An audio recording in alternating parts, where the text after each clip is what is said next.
ভালোবাসার Bangladesh, sponsored by Fiona. That's right. ভালোবাসার Bangladesh sponsored by Fiona নিয়ে কিন্তু অঙ্গন আরেকটা বার চলে আসলাম ঢাকা FM 90.4 এ। যাচ্ছি আমরা আজকের রেগুলার গেস্টকে নিয়ে। অনেক ভালোবাসা, অনেক শ্রদ্ধার সাথে স্বাগত জানাচ্ছি যিনি আমাদের গেস্ট, যার জন্য আমরা প্রতীক্ষায় থাকি, ফিওনা প্রেজেন্টস ভালোবাসার বাংলাদেশে। স্বাগত আপনাকে। Thanks a lot, Guru.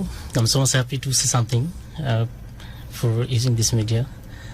আমার মনে হয় খুব সম্ভবত আজ থেকে 6 বছর আগে আমি আমার ওয়াইফকে বলেছিলাম যে কোনো একদিন হয়তো আমি গুরুর সাথে বসে হয়তো কিছু কথা বলবো।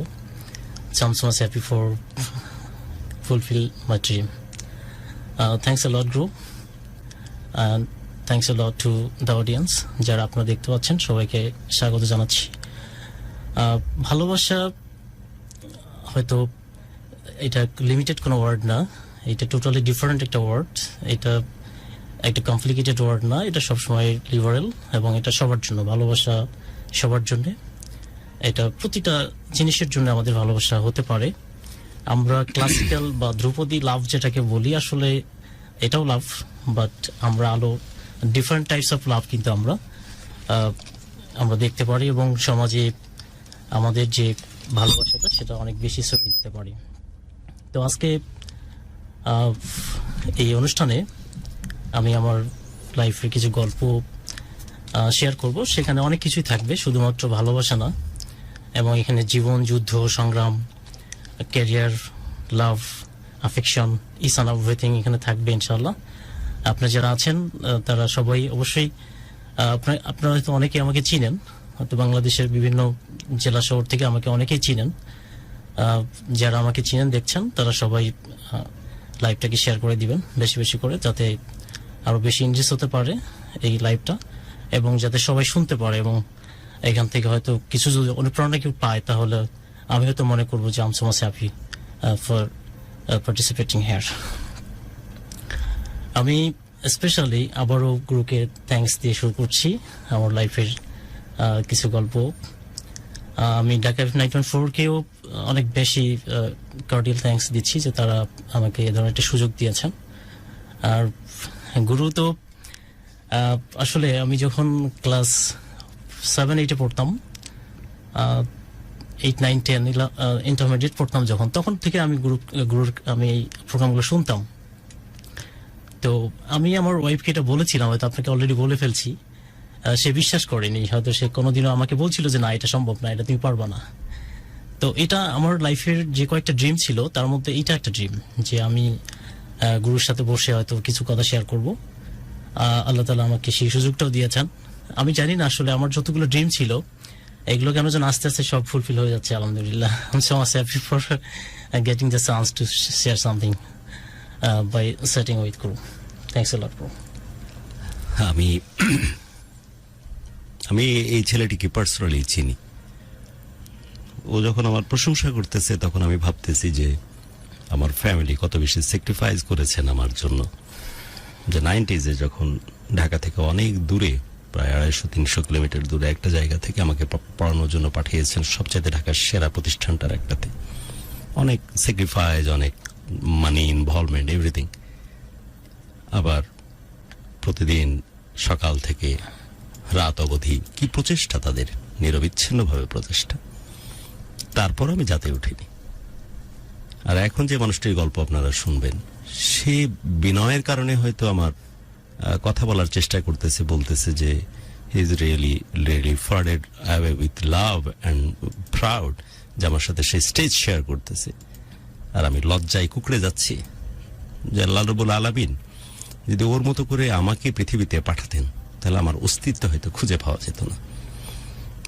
যখন এই দোলাচলে নিজেকে বিচার করার চেষ্টা করতেছি তখন তার নখেরও যোগ্য আমি না। ইনফ্যাক্ট নখের মধ্যে যে ময়লা যাবে না, সে ময়লারও যোগ্য আমি না, সেটা আমি স্পষ্টতই জানি।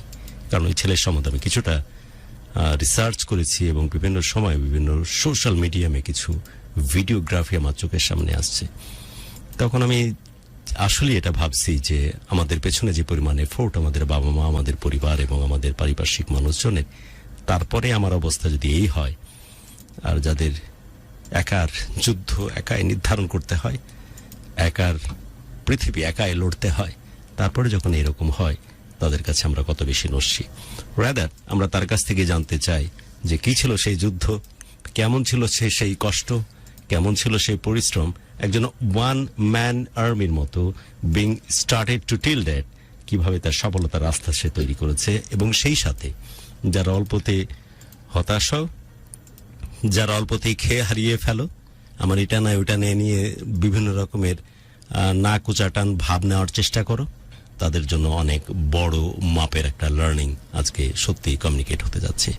সো আমি আসলে আজকে চেয়ে নিচ্ছি যে বেশি বেশি করে শেয়ার করো, যেমনটা সাইফুল বলছিল যে বহু মানুষের অনুপ্রেরণার বা ভেতরে যে ইঞ্জিনি শক্তির যে সত্যিকারের চালিকা শক্তি, সেই জিনিসটার সুযোগ তৈরি হবে অনেকের জন্য। আজকের তার বায়োগ্রাফি, যেটা আমরা অনেক সযত্নে ঢাকা FM 90.4 এর আর্কাইভে সযত্ন করে রাখবো, সেই বায়োগ্রাফিটা অনেক মানুষের জীবনকে বদলে দিতে বাধ্য, যদি সত্যি মনোযোগ দিয়ে সেই কথাগুলো শুনো। সাইফুল।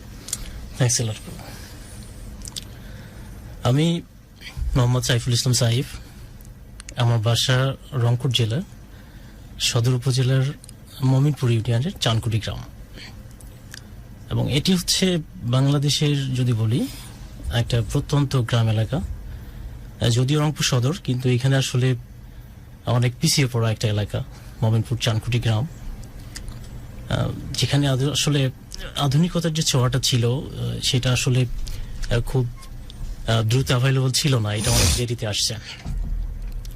তো আমার লাইফের এই হিস্ট্রিগুলো শেয়ার করার পিছনে জাস্ট আমি লজিকটা শেয়ার করি।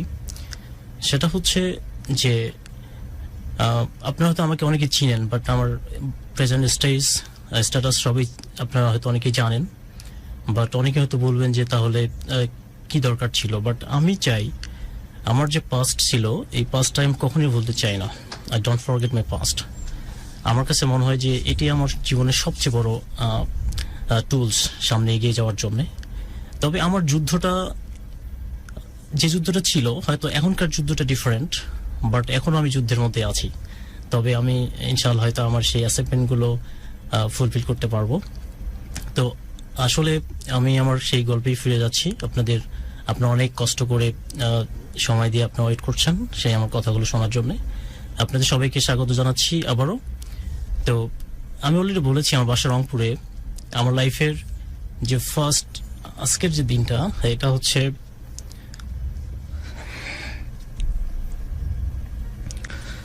বৃহস্পতিবার। আমার জীবনের বৃহস্পতিবারগুলো সবসময়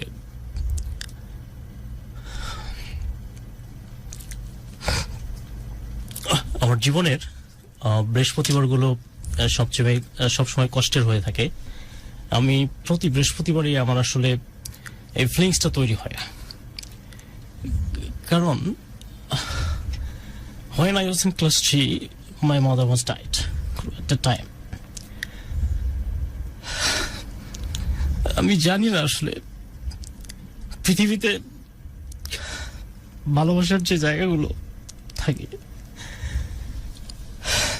তা আমার কাছে মনে হয় যে পৃথিবীর সকল ভালোবাসা আমার মায়ের জন্য ছিল। আমার মা, তখন আমি ক্লাস 3-তে পড়তাম, ঠিক সেই সময় সবে বরাত ছিল ওই দিনটা। সন্ধ্যার দিকে মা আমাদেরকে ছেড়ে চিরকালের জন্য আমাদেরকে এতিম করে চলে গেল।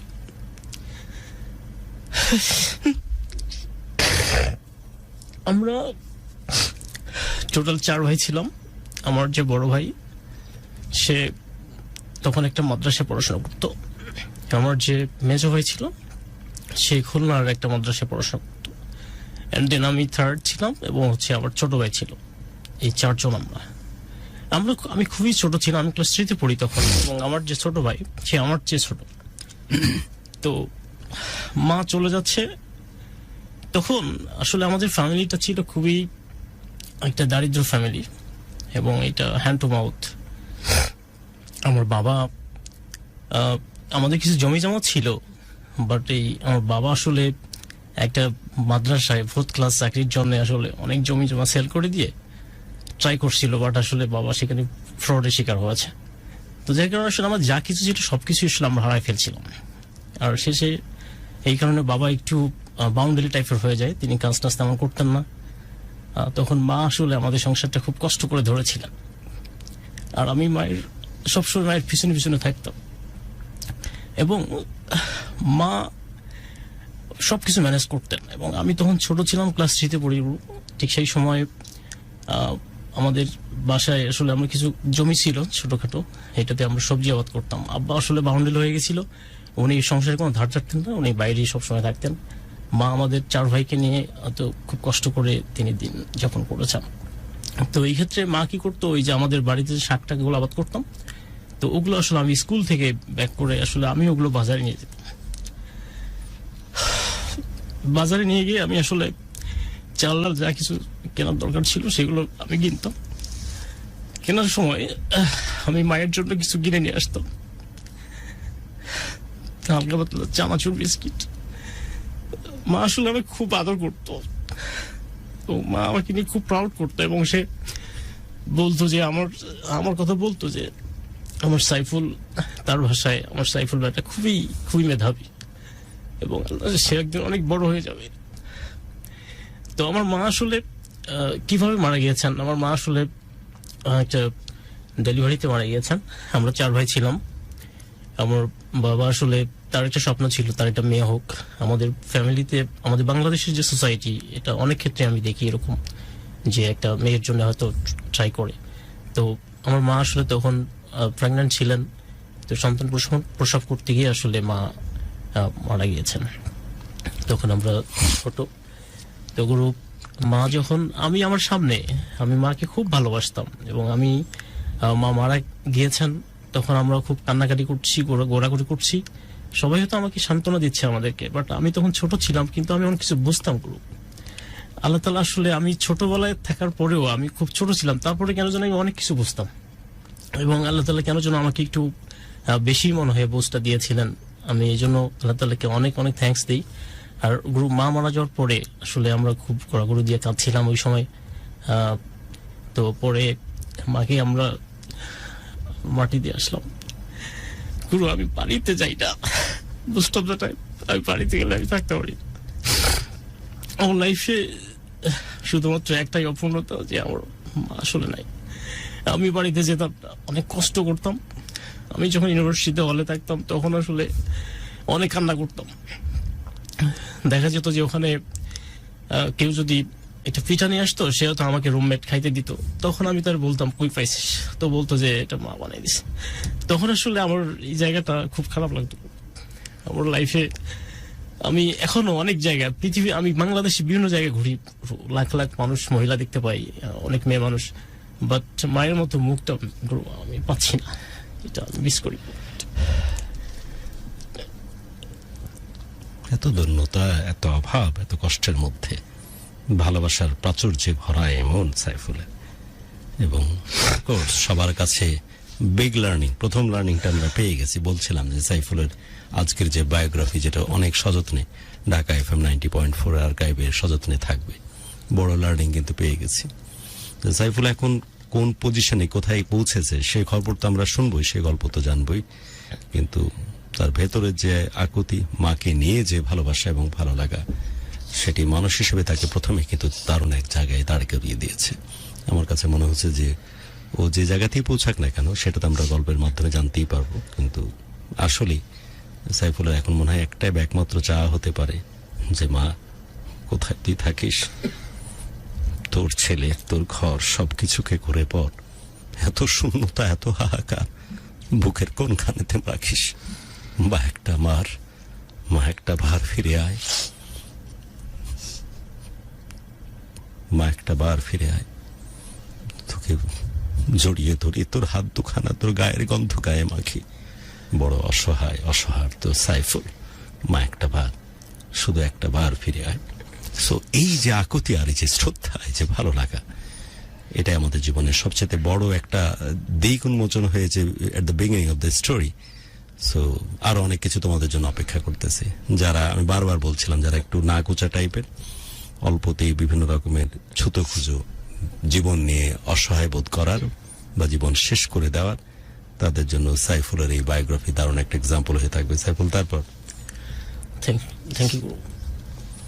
মা আসলে মারা যাওয়ার পরে আমি এখনো করি, রিফেন্ড করি যে আমার যা অ্যাচিভমেন্ট আছে আমি ইচ অ্যান্ড এভরিথিং স্যাক্রিফাইস করবো যদি আমার মাকে ফিরে পাইতাম। আমি বারবার বলি যে হয়তো আমরা একটা সময় গিয়ে দেখা যাবে যে আমরা অনেক বড় কোটিপতি হয়ে যাব, অনেক বিশাল বড় ব্যবসায়ী হয়ে যাব, বিশেষ ক্যাডার হবো, বা আমাদের লাইফে আমরা অনেক বড় অর্জন করবো। বাট মা যদি কারো চলে যায়, আসলে এটা রিগ্রেট করার কোনো সুযোগ নাই। যদি সুযোগ থাকতো তাহলে আমি তাই করতাম, আমি তাই করতাম।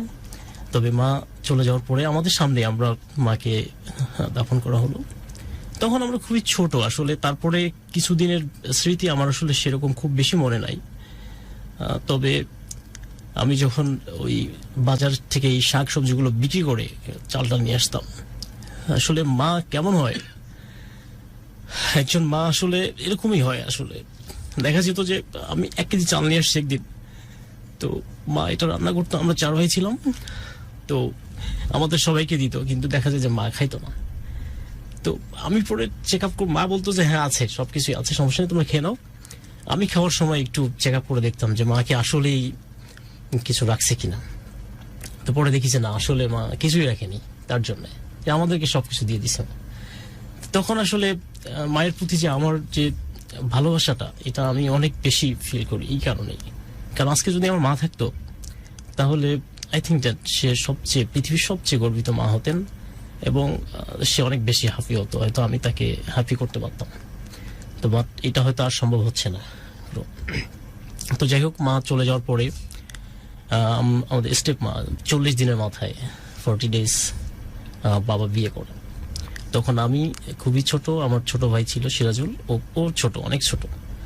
আর আমার বড় মেজো ভাই, সে তখন তার বয়স হয়তো 12-14 হবে এই টাইপ। সে একটা খুলনায় তখন থাকতো, আর আমার চেয়ে সবার বড় সে হাফিজি মাদ্রাসায় পড়তো।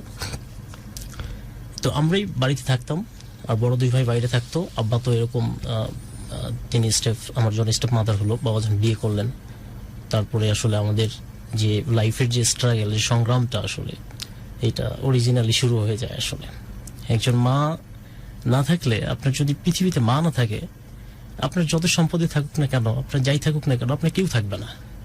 ইভেন আমার মা মারা যাওয়ার পরে আমাদের যে নানা ছিল বা খালা সবাই ছিল, তারা হয়তো আমাদেরকে টেক কেয়ার করতে পারতো, তাদের সে অ্যাবিলিটি ছিল।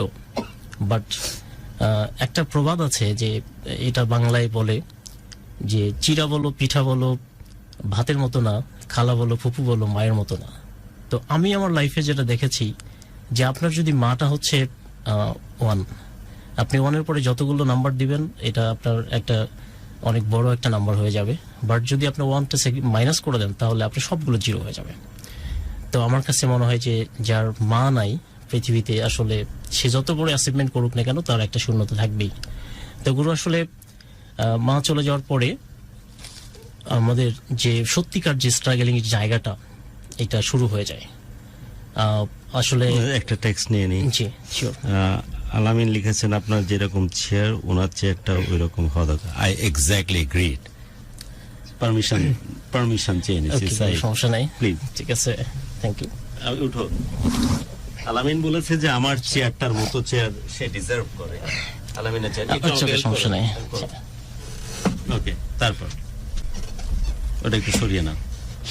আলামিন একটু পাশে চলে যেতে পারো, যাতে মাইক্রোফোন নিতে তোমার সুবিধা। ওখানে পাশে রাখো, অসুবিধা নেই। পাশে বসবে না, ও বসুক এখানে, একটু সরিয়ে নি। ওকে, বসো তুমি। আমি চেয়ার পরে অ্যাডজাস্ট করতেছি, দাঁড়িয়ে আছি আপাতত। ওকে, মাইক্রোফোন কাছে নিয়ে আসো, আর একটু কাছে চলে আসে। তাই ইট মিনস যে আসলেই যারা সাইফুলের বায়োগ্রাফি দেখে জীবনটাকে শুধরে নিতে চায়, তারা ধরতে পাচ্ছে, যে কারণে সেই কথাটা বলেছে যে আমার চেয়ারের মতো চেয়ার সাইফুল ভাই ডিজার্ভ করে।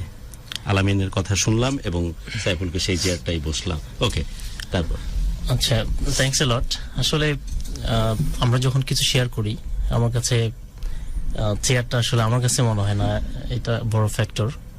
তো আমি আসলে মেসেজটাই দিতে চাই যে আমার কাছে এই চেয়ারটা, আমরা বলছিলাম যে ফাইট শুরু হলো সাইফুলের, স্টেপ মাদার, দেন ফাইট শুরু হলো। তারপর আমার স্টেপ মাদার আসার পরে আসলে আমাদের অরিজিনাল ফাইটটা আমাদের জীবনে শুরু হয়ে যায়। ওকে, তো এইখানে আমার স্টেপ মাদারের যে সন্তান তারাও চলে আসে।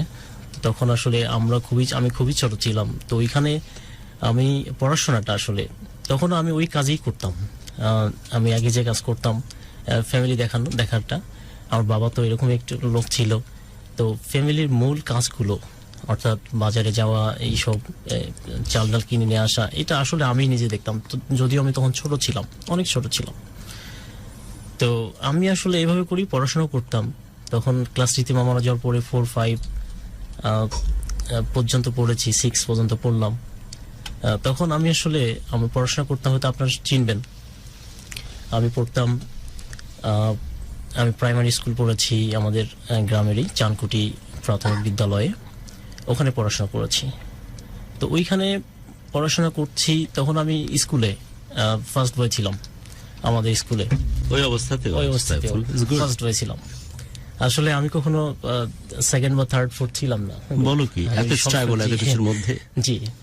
তো আমি সবসময় ভালো করতাম, আমাদের স্যাররা আমাকে খুব আদর করতো। এবং গত 3 দিন আগে আমাকে যে মুক্ত পড়িয়েছেন আমার এক স্যার, তিনি আমাকে ফোন দিয়েছেন। তিনি হয়তো কোনোভাবে শুনছেন যে আমি আসলে এখন কোথায় আছি। তিনি ফোন দিয়েছেন, ফোন দিয়ে আমাকে সে অনেক বেশি দোয়া করলো। তো যাই হোক, আমি আমার প্রাইমারি স্কুলের যে শিক্ষক যারা ছিলেন তারা আমাকে খুব বেশি আদর করতেন এবং সবার থেকে বেশি আদর করতেন, এবং তারা বুঝতেন যে আমি একটু পড়াশোনা পারতাম, বেশি আদর করতেন। তো যাই হোক, এইখানে ক্লাস 5 শেষ করার পরে তখন ক্লাস 6-এ উঠলাম, 6 কমপ্লিট করে ফেললাম। আমি যখন ক্লাসে 7-এ উঠলাম, ক্লাস 7 ওঠার পরে আসলে আমার লাইফের আরেকটা স্ট্রাগল শুরু হয়ে যায় গুরু। সেটা হচ্ছে যে আমার যে পড়াশোনাটা এটা আসলে আর চলছে না। এইটা বাবা রাজি হচ্ছেন না? হ্যাঁ, বাবা রাজি হচ্ছেন না। বলতে সে হয়তো চায় না এটা নিয়ে। আমার ফ্যামিলি তো হ্যাঁচমাত ফ্যামিলি, এখানে হয়তো ওইভাবে কন্টিনিউ করা সম্ভব হচ্ছিল না। আমি আসলে কাউকে দোষ দিতে চাই না, এটা আমার জায়গা থেকে আমি চাচ্ছি না। তবে এইটা যাদের মা পৃথিবীতে নাই, হয়তো তারা এটা ফিলিংসটা বুঝতে পারবেন। তবে আমার পক্ষে হয়তো ওই সময় আসলে আর পড়াশোনা করা সম্ভব হচ্ছিল না। তো তখন আমরা আসলে ফ্যামিলিতে খুব বোঝা হয়েছিলাম। আমাদেরকে আসলে এই কে খাওয়াবে, আমরা কিভাবে চলবো, আমাদের কোনো আর্নিং সোর্স নাই। তো এটাই ছিল আমাদের সবচেয়ে বড় একটা ইনসিডেন্ট, যে আসলে আমরা আর্ন করতাম না কিন্তু আমরা খাইতাম। তো এটা হয়তো অনেকের জন্য একটা ঝামেলা ছিল। সেই আমি পড়াশোনা করছি, এটা সম্ভব হচ্ছিল না। তখন আমার এক ভাবি ছিলেন, ভাবির পরিচিত এক ভাই ছিল, সে রংপুর ক্যান্টনমেন্টের একটা মালি ছিল। সে ফুলের গাছে পানি টানি দিত সেই। তখন কোনোভাবেই তার সাথে কন্ট্যাক্ট করে, এবং সে হয়তো আমার বাড়িতে বলছে যে ঠিক আছে, আপনার যে ছেলেটা আছে সাইফুল ইসলাম, ওকে আপনি আমার হাতে দেন, আমি ওকে একটা বাসায় আসলে রেখে দিই যে কাজের ছেলে হিসাবে। তখন গুরু আসলে ফ্যামিলি থেকে এটাই ডিসিশন হয় যে আসলে আমার পড়াশোনার হচ্ছে না, আমাকে ক্যান্টনমেন্টে কয়েকদিন থাকার সুযোগ ছিল। এটা কি রানার বা ব্যাটম্যান টাইপ? রাইট, আমার সুযোগও ছিল। তো যাই হোক, বলছি তো আমাকে সেখানে তারা ওই লোকের মাধ্যমে আমাকে পাঠিয়ে দেওয়া হলো। তখন আমি তাকে বললাম যে ভাই, আমি তো পড়াশোনা করতেছিলাম, আমি ক্লাস 6 পর্যন্ত আমার রেজাল্ট অনেক ভালো, আমার রোল 1 নাম্বার, আমি তো পড়তেছি, এটা আমার খুব ইচ্ছা যে আমি পড়াশোনা করবো।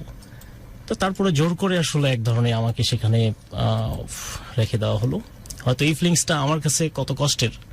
আমি তাকে, ওই লোকটাকে বলছিলাম যে ভাই, আসলে কি আমাকে একটু পড়ার সুযোগ দেওয়া যায় না? আপনি ওই বাসার মালিককে বলেন যে আমাকে একটু পড়ার সুযোগ দেয়, আমি সব কাজ করতে পারবো, ইস অ্যান্ড এভরিথিং, কোনো কিছু ব্যাপার না আমার কাছে, আমি সব কাজ করে দিব, আমাকে যদি আপনারা একটু পড়ালেখার সুযোগ দেয় কিনা। উনি তখন বলছিল, উনি হয়তো বলার জন্য বলছিল, উনি বলছিল যে ওকে, তোমাকে সুযোগটা দেয়া হবে। কিন্তু গুরু, আমি যখন সেখানে গেলাম ওই বাসায়, আমি তখন সকাল 3টার দিকে, দুপুর 3টার দিকে, বিকাল 4টার দিকে আমি সেখানে গেছি। আমাকে ওখানে নিয়ে গেছে ওই লোক। আমার কাছে কিছুই ছিল না, একটা শার্ট ছিল, একটা প্যান্ট ছিল, আর একটা লুঙ্গি ছিল। আমি এটা নিয়ে সেখানে গেছি, এবং আমাকে বলা হয়েছিল যে হ্যাঁ, সবকিছু কাজের পাশাপাশি পড়াশোনা করার সুযোগ থাকবে। আমি এই শর্তে সেখানে গিয়েছি। তখন যা কাজ করাবেন করান, বাট আমাকে পড়ালেখা করার সুযোগটা দিতে হবে। উনিও রাজি হয়েছিলেন, বাট পরবর্তীতে সেটা I wanted to get the opportunity to read. But আমি এটা চেয়েছিলাম যে আমাকে কোনো কাজ, ধরনের কাজ করতে হতো এখানে সাইফুল? তো আমি যাওয়ার পরে ওখানে গেলাম, যাওয়ার পরে যেটা হয় যে বাসার যারা মালিক, অধিকাংশ মালিক, এখন তো এই বিষয়গুলো আমরা দেখি যে বিহেভের যে ব্যাপারগুলো, আমি সেখানে গিয়ে একটা মিসবিহেভের শিকার হয়েছিলাম। সেই মালিকের যে ওয়াইফ ছিল তার মিসবিহেভ, তারা আসলে কাজের ছেলে মেয়েদের প্রতি যে পরিমাণ তারা মিসবিহেভ করে, এটা আসলে সত্যি দুঃখজনক ঘটনা।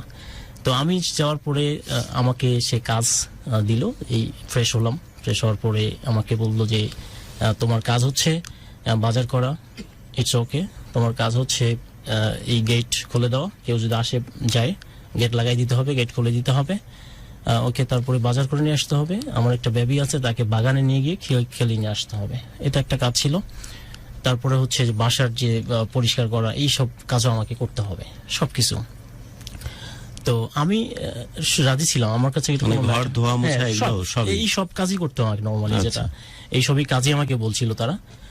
আমার এই কাজ কোনো ম্যাটার ছিল না, আমি যে বলছিলাম যে আমাকে যদি পড়াশোনার সুযোগ দেওয়া হয় কিনা, বা এটা আমি চেয়েছিলাম। তো তারপরে আসলে আমাকে ওরা যেটা বললো যে না, এখানে পড়াশোনার কোনো সুযোগ নাই, তোমার কাজ হচ্ছে এই সব কাজ করা, তুমি এই সব কাজ করবে আর তুমি হচ্ছে বাসে থাকবে। তখন গুরু আসলে আমি আমার লাইফে আমার জীবনের সবচেয়ে বড় কষ্টটা আমি পাই গুরু। আমি এই যে ক্লাস 6-এ বই পাইছি নতুন, তখন আমি বই, তখন তো বই কিনতে হতো, কিছু বই কিনে ফেলছি, কিছু বই, এই সব বইগুলো আসলে আমি ছেড়ে চলে গেছি ওখানে বাসায়। যাওয়ার পরে আমি যখন আমাকে বলা হয়েছে যে there is no chance to read, মানে পড়ালেখা করার সুযোগটা থাকবে না, তুমি যে কাজই করো না কেন। ভাইরাস তারা বলেছিল যে পড়ালেখা করার সুযোগ দিবে, তোমাকে হাতছানি দিচ্ছে যে ক্লাস 6-এ পাওয়া এই নতুন বইগুলো। রাইট, আমাকে ওই বইগুলো ডাকছে, মানে পড়ালেখার প্রতি যে প্যাশন তোমার বরাবরই ছিল সাইফুল। তারপর আমার পড়াশোনার প্রতি আমার যে অ্যাট্রাকশনটা, এটা আগে থেকে ছিল, আমি ভালো করতাম। ইভেন আপনাকে বলি যে আমাদের প্রাইমারি স্কুলে আমরা 45 জন স্টুডেন্ট পড়তাম, 45 স্টুডেন্টস, বাট তাদের মধ্যে আসলে পড়াশোনা কন্টিনিউ আমি করেছি, হয়তো আমি শেষে বলছি এটা সব। ওকে, তারপরে তো যাই হোক, আমি সেখানে সারা রাত, এক রাত ছিলাম ওইখানে ছিলাম, অনেক কান্নাকাটি করেছি আমি আমার ঘুম আসতো না। আমি তো এরকম ছিলাম না, আমি চাইছিলাম যে I want to get the opportunity to read, আমি পড়তে চেয়েছিলাম, বাট হঠাৎ করে আসলে আমার লাইফটা একটা চেঞ্জ হয়ে গেল। এবং এটা তখন আমি ভাবলাম যে আমার যদি মা থাকতো তাহলে আসলে এটা কখনোই হতো না, এবং সে কখনোই আমাকে এই জায়গায় পাঠাইতো না। মানুষের জীবনে গুরু আসলে আমি কি বলবো, এখানে আমি তখন সারা রাত অনেক কান্না করেছি যে এটা কি হলো, আমি পড়াশোনা করতে চাচ্ছি, আমি খারাপ স্টুডেন্ট ছিলাম না, হঠাৎ করে আমাকে নিয়ে এসে আমার লাইফটা চেঞ্জ। তখন গুরু আসলে আমি একটা জিনিস বলি, আল্লাহ তাআলা হয়তো মানুষকে যখন, আল্লাহ তাআলা যাকে পছন্দ করেন আসলে হয়তো তাকে অনেক শক্তি দেন। আমি তখন ক্লাস 6 শেষ করে 7-এ, তখন তো এইটা আমি খুব বড় ছিলাম না, কিন্তু আমার ভিতরে যে শক্তিটা, আমি জানি না এই শক্তিটা আমি কোথায় পেয়েছিলাম। আমি সারা রাত চিন্তা ভাবনা করে আমি সকাল 10টার দিকে গুরু আমি নাস্তা করেছি, শুধু নাস্তা করেছি, নাস্তা শুধুমাত্র মনে হয় একটা বিস্কিট খেয়েছিলাম এইটাই ওনার বাসায়।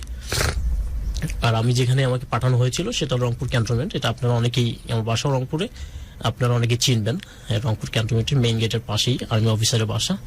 এবং আমি ওই ক্যান্টনমেন্টে আমি অনেক যাওয়া হয়েছিল আমার। তারপরে আমি গুরু সেখানে গেলে, আমি রাস্তা দিয়ে গেলে আমার কান্না বের হয়, আমার অটোমেটিক্যালি কান্না বের হয়। আমি যখন এই দিক দিয়ে যাই তখন আসলে আমি কেঁদে ফেলি। তো আমি পরে গুরু সকাল 10টার দিকে আমি ঘুম থেকে উঠে ফ্রেশ ট্রেশ, অনেক কাজ করে ফেলছি অলরেডি, বাসার কাজ করছি, করে আমি কোনোভাবেই বুঝতে দিচ্ছি না যে আমি সব কাজ করতেছি, এবং আমি সেখানে অ্যাডপ্টেড হয়ে গেছি অলরেডি, এইভাবে তাদেরকে বুঝাইছে আমি। তো আমি 10টার দিকে আমার যে লুঙ্গিটা ছিল এইটা জাস্ট একটাই নিয়ে গেছিলাম, শার্টটা পরানো ছিল এবং হচ্ছে আমার প্যান্ট ছিল একটা, আমি লুঙ্গিটা আমার এই কোমরের পিছনে যে বেল্ট থাকে তার পিছনে ঢুকাই নিয়েছি, এটা শার্টের ভিতরে নিয়ে আমার আর কিছু ছিল না। আমি পরে ওই বাসার মালিককে বললাম, মহিলাকে, যে আমি একটু বাগানে যাচ্ছি, পাশেই বাগান ছিল, বাগান থেকে আসতেছি আমি, এটা বলে আমি ওখানে ওই বাসা থেকে বের হয়ে আসি। বের হয়ে এবং ওইখানে রংপুর ক্যান্টনমেন্টে 1 নম্বর চেকপোস্ট থেকে শুরু করে, এবং এখানে 3 নম্বর চেকপোস্ট, এখন এই দিক থেকে গ্রুপ আমাদের বাড়ি প্রায় 25-26 কিলোমিটার হবে। আমার কাছে 1 টাকাও ছিল না।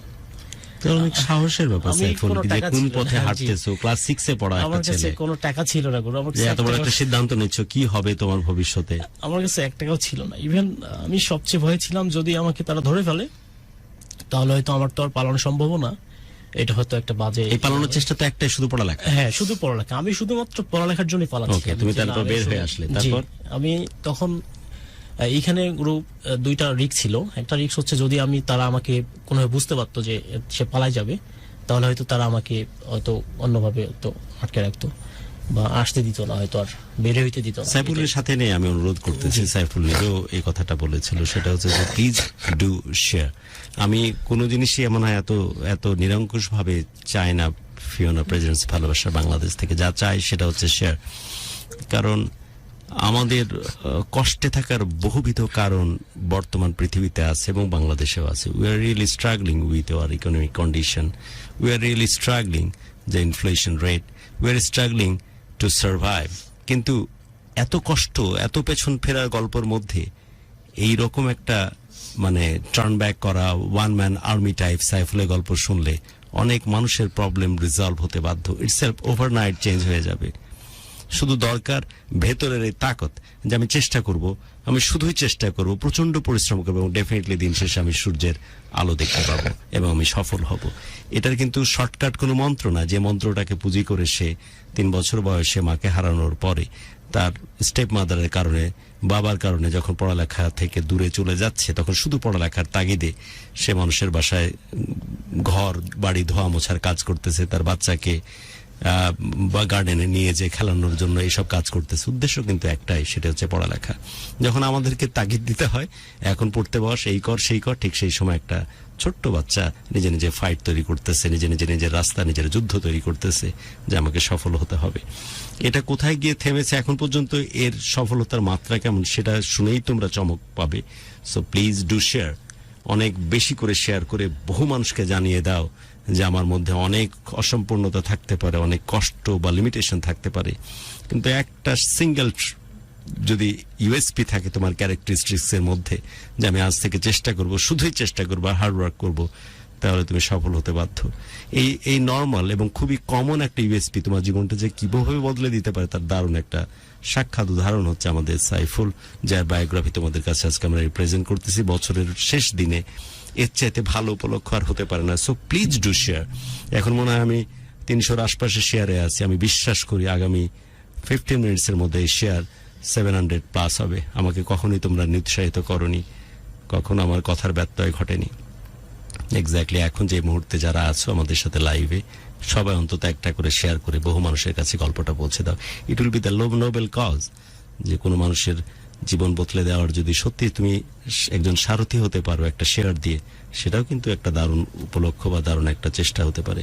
সাইফুল, তুমি ওখান থেকে বের হয়ে আসলে 25 কিলোমিটার দূরে তোমার বাড়ি, ফাইট শুরু হয়ে গেছে, এবার ফাইট কিন্তু একদম যুদ্ধে পরিণত হয়েছে। তারপর মাত্র 6-এ পড়া একটা ছেলে, তারপর পকেটে একটা পয়সা নাই, টেমরে গুজা আছে তোমার লুঙ্গি, প্যান্ট আর গেঞ্জি, এই তোমার ভরসা। ছুটলে তুমি বাড়ির পথে, কি হবে, কি করবে?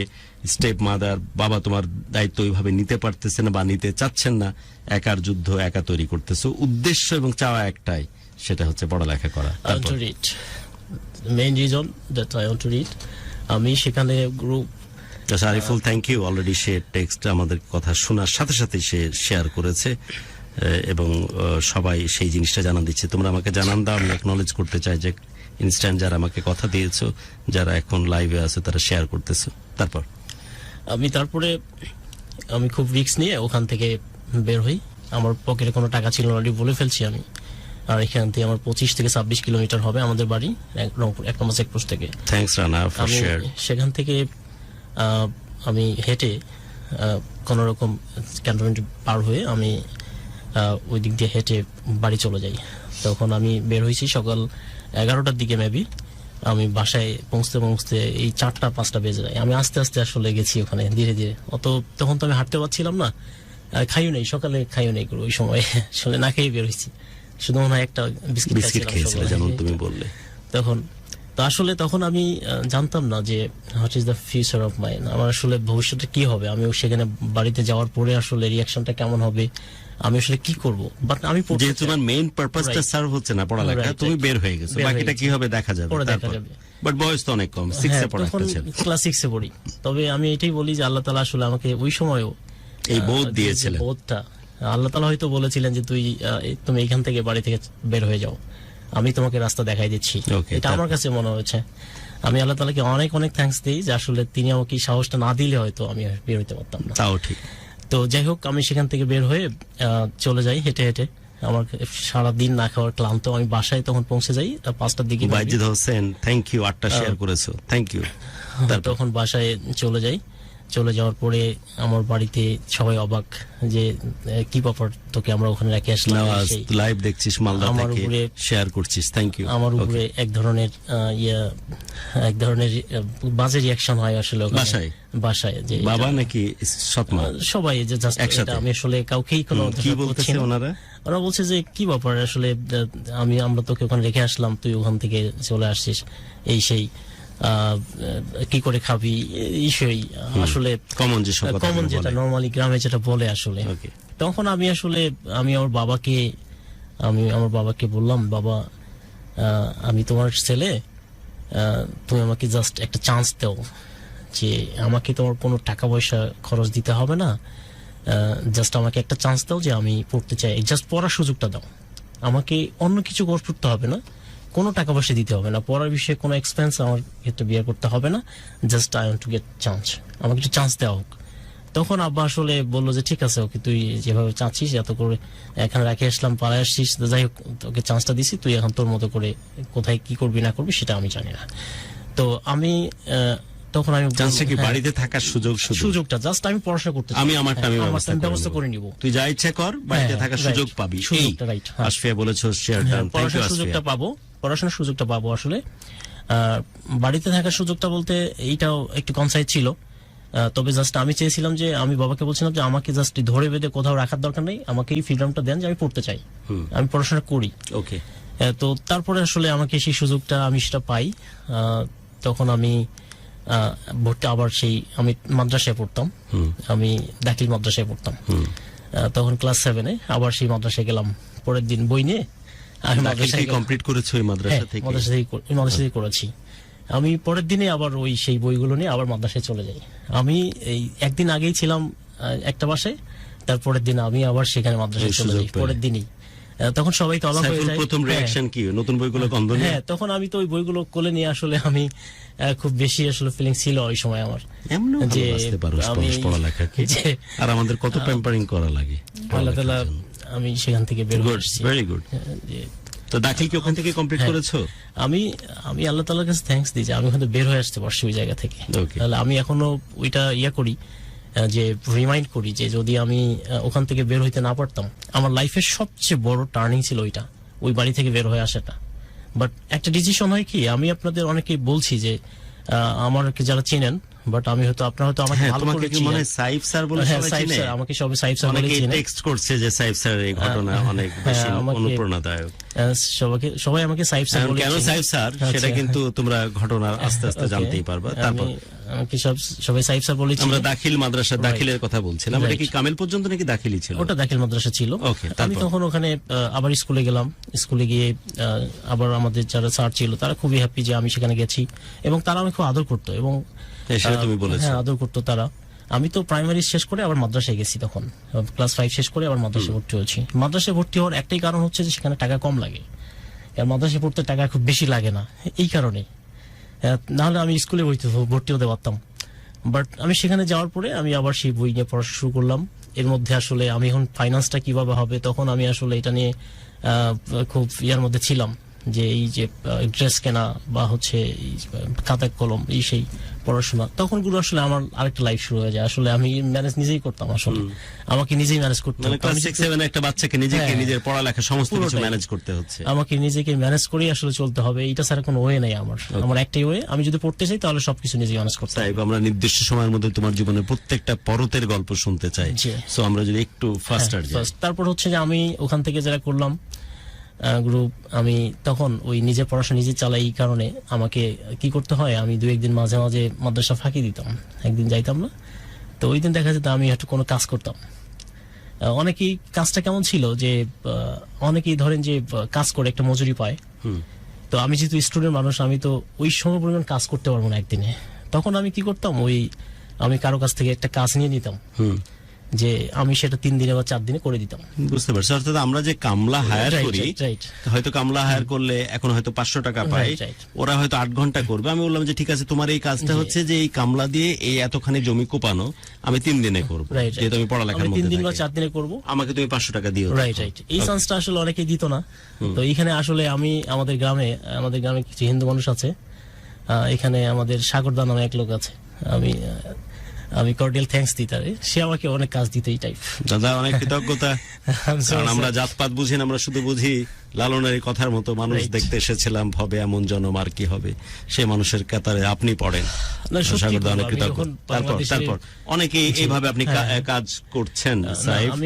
আমি একটা কথা বলে নেই, জি। এই যে অনেকে দেখা যায় যে সাম্প্রদায়িক যে ঝামেলাগুলো হয়, ঘেন্না করি আমরা এটা। ঘৃণা করি, বাট এটা একজন মানুষ হিসেবে এটা কখনোই করা সম্ভব না। একদমই কারণ তাই। আমি তার কাছে খুবই কর্ডিয়ালি থ্যাঙ্কস দিই যে সে আমাকে চান্সটা দিয়েছে, অনেকে দিত না। তো যাই হোক, আমি এভাবে আপনি কমলা হ্যাঁ। দিচ্ছেন, কামলা দিয়ে একদিনের কাজ 3 দিনে করছে, ওই Right. টাকা দিয়ে আপনি নিজের আমি পড়ালেখা কিছু আর্ন চালাচ্ছেন। করতাম ওখান থেকে। ছোট বাচ্চা হ্যাঁ, কিন্তু আপনি কিছু, তখন আমি 6, class 7 এই হচ্ছে। সে আর্ন করে আমি সেবা চলতাম, তারপরে হয় কি গ্রুপ এই ক্লাস 6 শেষ করার পরে 7 ওঠার পরে কিছুদিন এভাবে চলছি। তারপরে আমি আমাদের গ্রামে আমাদের এক আঙ্কেল আছে, ওনার বাসায় আসলে আমি লজিং উঠি আসলে, লজিং। উনি আমাকে বললেন যে, ওনার ছেলে ছিল না, উনি আমাকে বললেন যে তুমি আমার বাসায় থাকো, আমার বাসায় তো আমার ছেলে নাই, 2টা মেয়ে আছে, তখন ওরা 5-3 পড়তো, আমি তখন 7 লজিং অনেকে যদি এই কনসেপ্ট না জি। বুঝে থাকেন, আজকে ছেলে মেয়েরা Right. একটা বাসায় থাকা এবং Lodging 3 বেলা concept. খাওয়ার একটা সুযোগ পাওয়া, বিনিময়ে অনেকে পড়ানোর Right, একটা right. ব্যাপার। কয়জনকে পড়াতেন আপনি? 3 তখন জনকে? 2টা বাচ্চাকে পড়াইতাম ওখানে। 2টা বাচ্চা, বিনিময়ে হয়তো 3 বেলা খাওয়া right. আর ওখানে থাকার একটু সুযোগ। আমি তখন কাজ করতাম ওইখানে। আমি একটা কথা বলি যে আমার কাজ ডাজন্ট ম্যাটার হচ্ছে I want to get the chance to read. এটাই ছিল আমার উদ্দেশ্য একটাই, উদ্দেশ্য প্রেম একটাই। একটাই, সেটা হচ্ছে লেখাপড়া। লেখাপড়ার দিকে। ওকে। বাট আমার এই কাজটাজ কোনো ব্যাপার ছিল না। তখন আমি গুরু ওখানে ক্লাস 8-এ ভর্তি হয়ে যাই ওখানে, ওই ভাষায়। ওখানে কাজ করতাম, অনেক কাজ করতাম। ওনার 2টা গরু ছিল, এই গরুগুলো সকালে বের করতাম গোলঘর থেকে। আমার সাহেব তো রাখালো ছিল তো। রাইট, এটা বলতে পারেন আপনি। একদিকে কেয়ারটেকার, Right, right. একদিকে কামলা দিচ্ছে, আর Right. একদিকে রাখাল বালক হিসাবে কাজও তো করতেছে। আমি তখন উদ্দেশ্য একটাই, পড়াশোনা করা। তো তারপরে আমি গরু করলাম, আমি সকালে গরু বের করে সেই করে আমি গরুর জন্য ঘাস কাটতাম, 1 বস্তা ঘাস টাস কেটে রেডি করে আমি সেই আবার ওদেরকে পড়াইতে বসতাম। ওদের পড়ানো রেডি করে আমি 9টা 9:30 দিকে প্রিপারেশন নিয়ে আমি মাদ্রাসায় নিজের চলে যেতাম। পড়ালেখা নিয়ে ব্যস্ত। হ্যাঁ, মাদ্রাসায় চলে যেতাম, আবার ওখান থেকে ব্যাক করতাম, ব্যাক করে এসে ঠিক একই কাজ, এই যে আমার গরু যেখানে বাঁধে রাখতাম ওগুলো দেখাশোনা করতাম। তারপরে হচ্ছে আবার বিকালে এদেরকে নিয়ে পড়তে আসেনি তোমাদের মধ্যে কেউ যে কোনো শেফালি দীপালি বা কোনো রহমান জলিলকে ভালো না বেশে, শুধুই বইকে ভালোবেসে আর্লি এজ থেকে এরকম পাগলের মতো লেখাপড়া, নতুন বইয়ের গন্ধ, বউ না বই, এরকম ভাবে ভালোবেসেছো এবং এরকম ভাবে নিরবিচ্ছিন্ন ভাবে এত পরিশ্রম করেছো আর্লি এজ থেকে? আসো নাকি কেউ? চাইলে কিন্তু হ্যান্ড রাইজ করতে পারো, কমেন্ট সেকশনে জানাতে পারো। আমি সত্যি ইন্সপায়ার্ড, এরকম একটা ইন্সপিরেশনাল স্টোরি শুনে। তারপর হ্যাঁ গুরু, আমি ওখান থেকে এইভাবে করে পড়তাম। তো আমার সবচেয়ে ওনাদের বাসায় কিন্তু রাজহাঁস ছিল। রাজহাঁস এটা আমাকে খুব বেশি জ্বালাইতো আসলে। বর্ষার সময় এগুলো অনেক দূরে চলে যেত, এদেরকে নিয়ে আসাটা খুব টাফ ছিল আমার পক্ষে। অনেক দূরে চলে যেত, রাত 8-9টা বেজে যেত, অনেক সময় পাওয়া যেত না, খুঁজতে পরে এই ঝাড়ি খাওয়া লাগতো যে তুমি কিছুই করতে পারো না, এই সেই। তো এটা কমন। তো তারপরে আমার মনে আছে গুরু, আমি ওই ঘাস কাটতাম, ঘাস কাটতে গিয়ে আমার একটা নখ এটা কেটে গিয়েছিল, এটা অনেক দূরে কেটে গিয়েছিল, প্রায় এটা এই দাগটা আমার এখনো আছে, একটু বাঁকা। তো এইটা আসলে আমার এখনো মানে মাঝে মাঝে রিমাইন্ড করি। তো যাই হোক, ওখান থেকে আমি ক্লাস 9 পর্যন্ত পড়ি। ওই বাসাটা আমাকে খুব আদর করতো আমাকে, আঙ্কেলের ছেলে ছিল না, ওই দিক থেকে আমাকে অনেক বেশি আদর করতো। এবং আমিও নিজের পরিবার মনে করি আমি আসলে কাজ করতাম, ওদেরকে পড়াইতাম, মেয়ে 2টাকে। তো তারপরে আমি ক্লাস 9-এ ওঠার পরে আমি আসলে বাসাটা ছেড়ে দিই আবার। তখন আমার ভিতরে একটা ইগো কাজ করে সামান্য কিছু, এবং তাদের ফ্যামিলিয়াল কিছু ম্যাটার ছিল যেটা আসলে আমাকে ওখান থেকে ছেড়ে চলে আসো। আমি চলে আসি ওখান থেকে, চলে আবার বাড়িতে আসি। এই ইয়াং বয়সে তো অনেকের ফোকাস অনেক দিকে ডাইভার্ট হয়, তোমার ফোকাস একটাই, পড়ালেখা। আসলে তখন আমার ফোকাস পড়ালেখায় ছিল। তখন আমি ওখান থেকে আবার বাড়িতে চলে আসি। বাড়িতে এসে তখন আব্বাকে একটু বোঝাই যে বাবা ওখানে তো ছিলাম, এই সেই আমি একটু বাড়িতেই থাকি। তখন আসলে বাড়িতে গিয়ে তো থাকার জায়গা ছিল না, আসলে সত্যি কথা বলতে আমার তো থাকার মতো আমার ঘর ছিল না ওইখানে।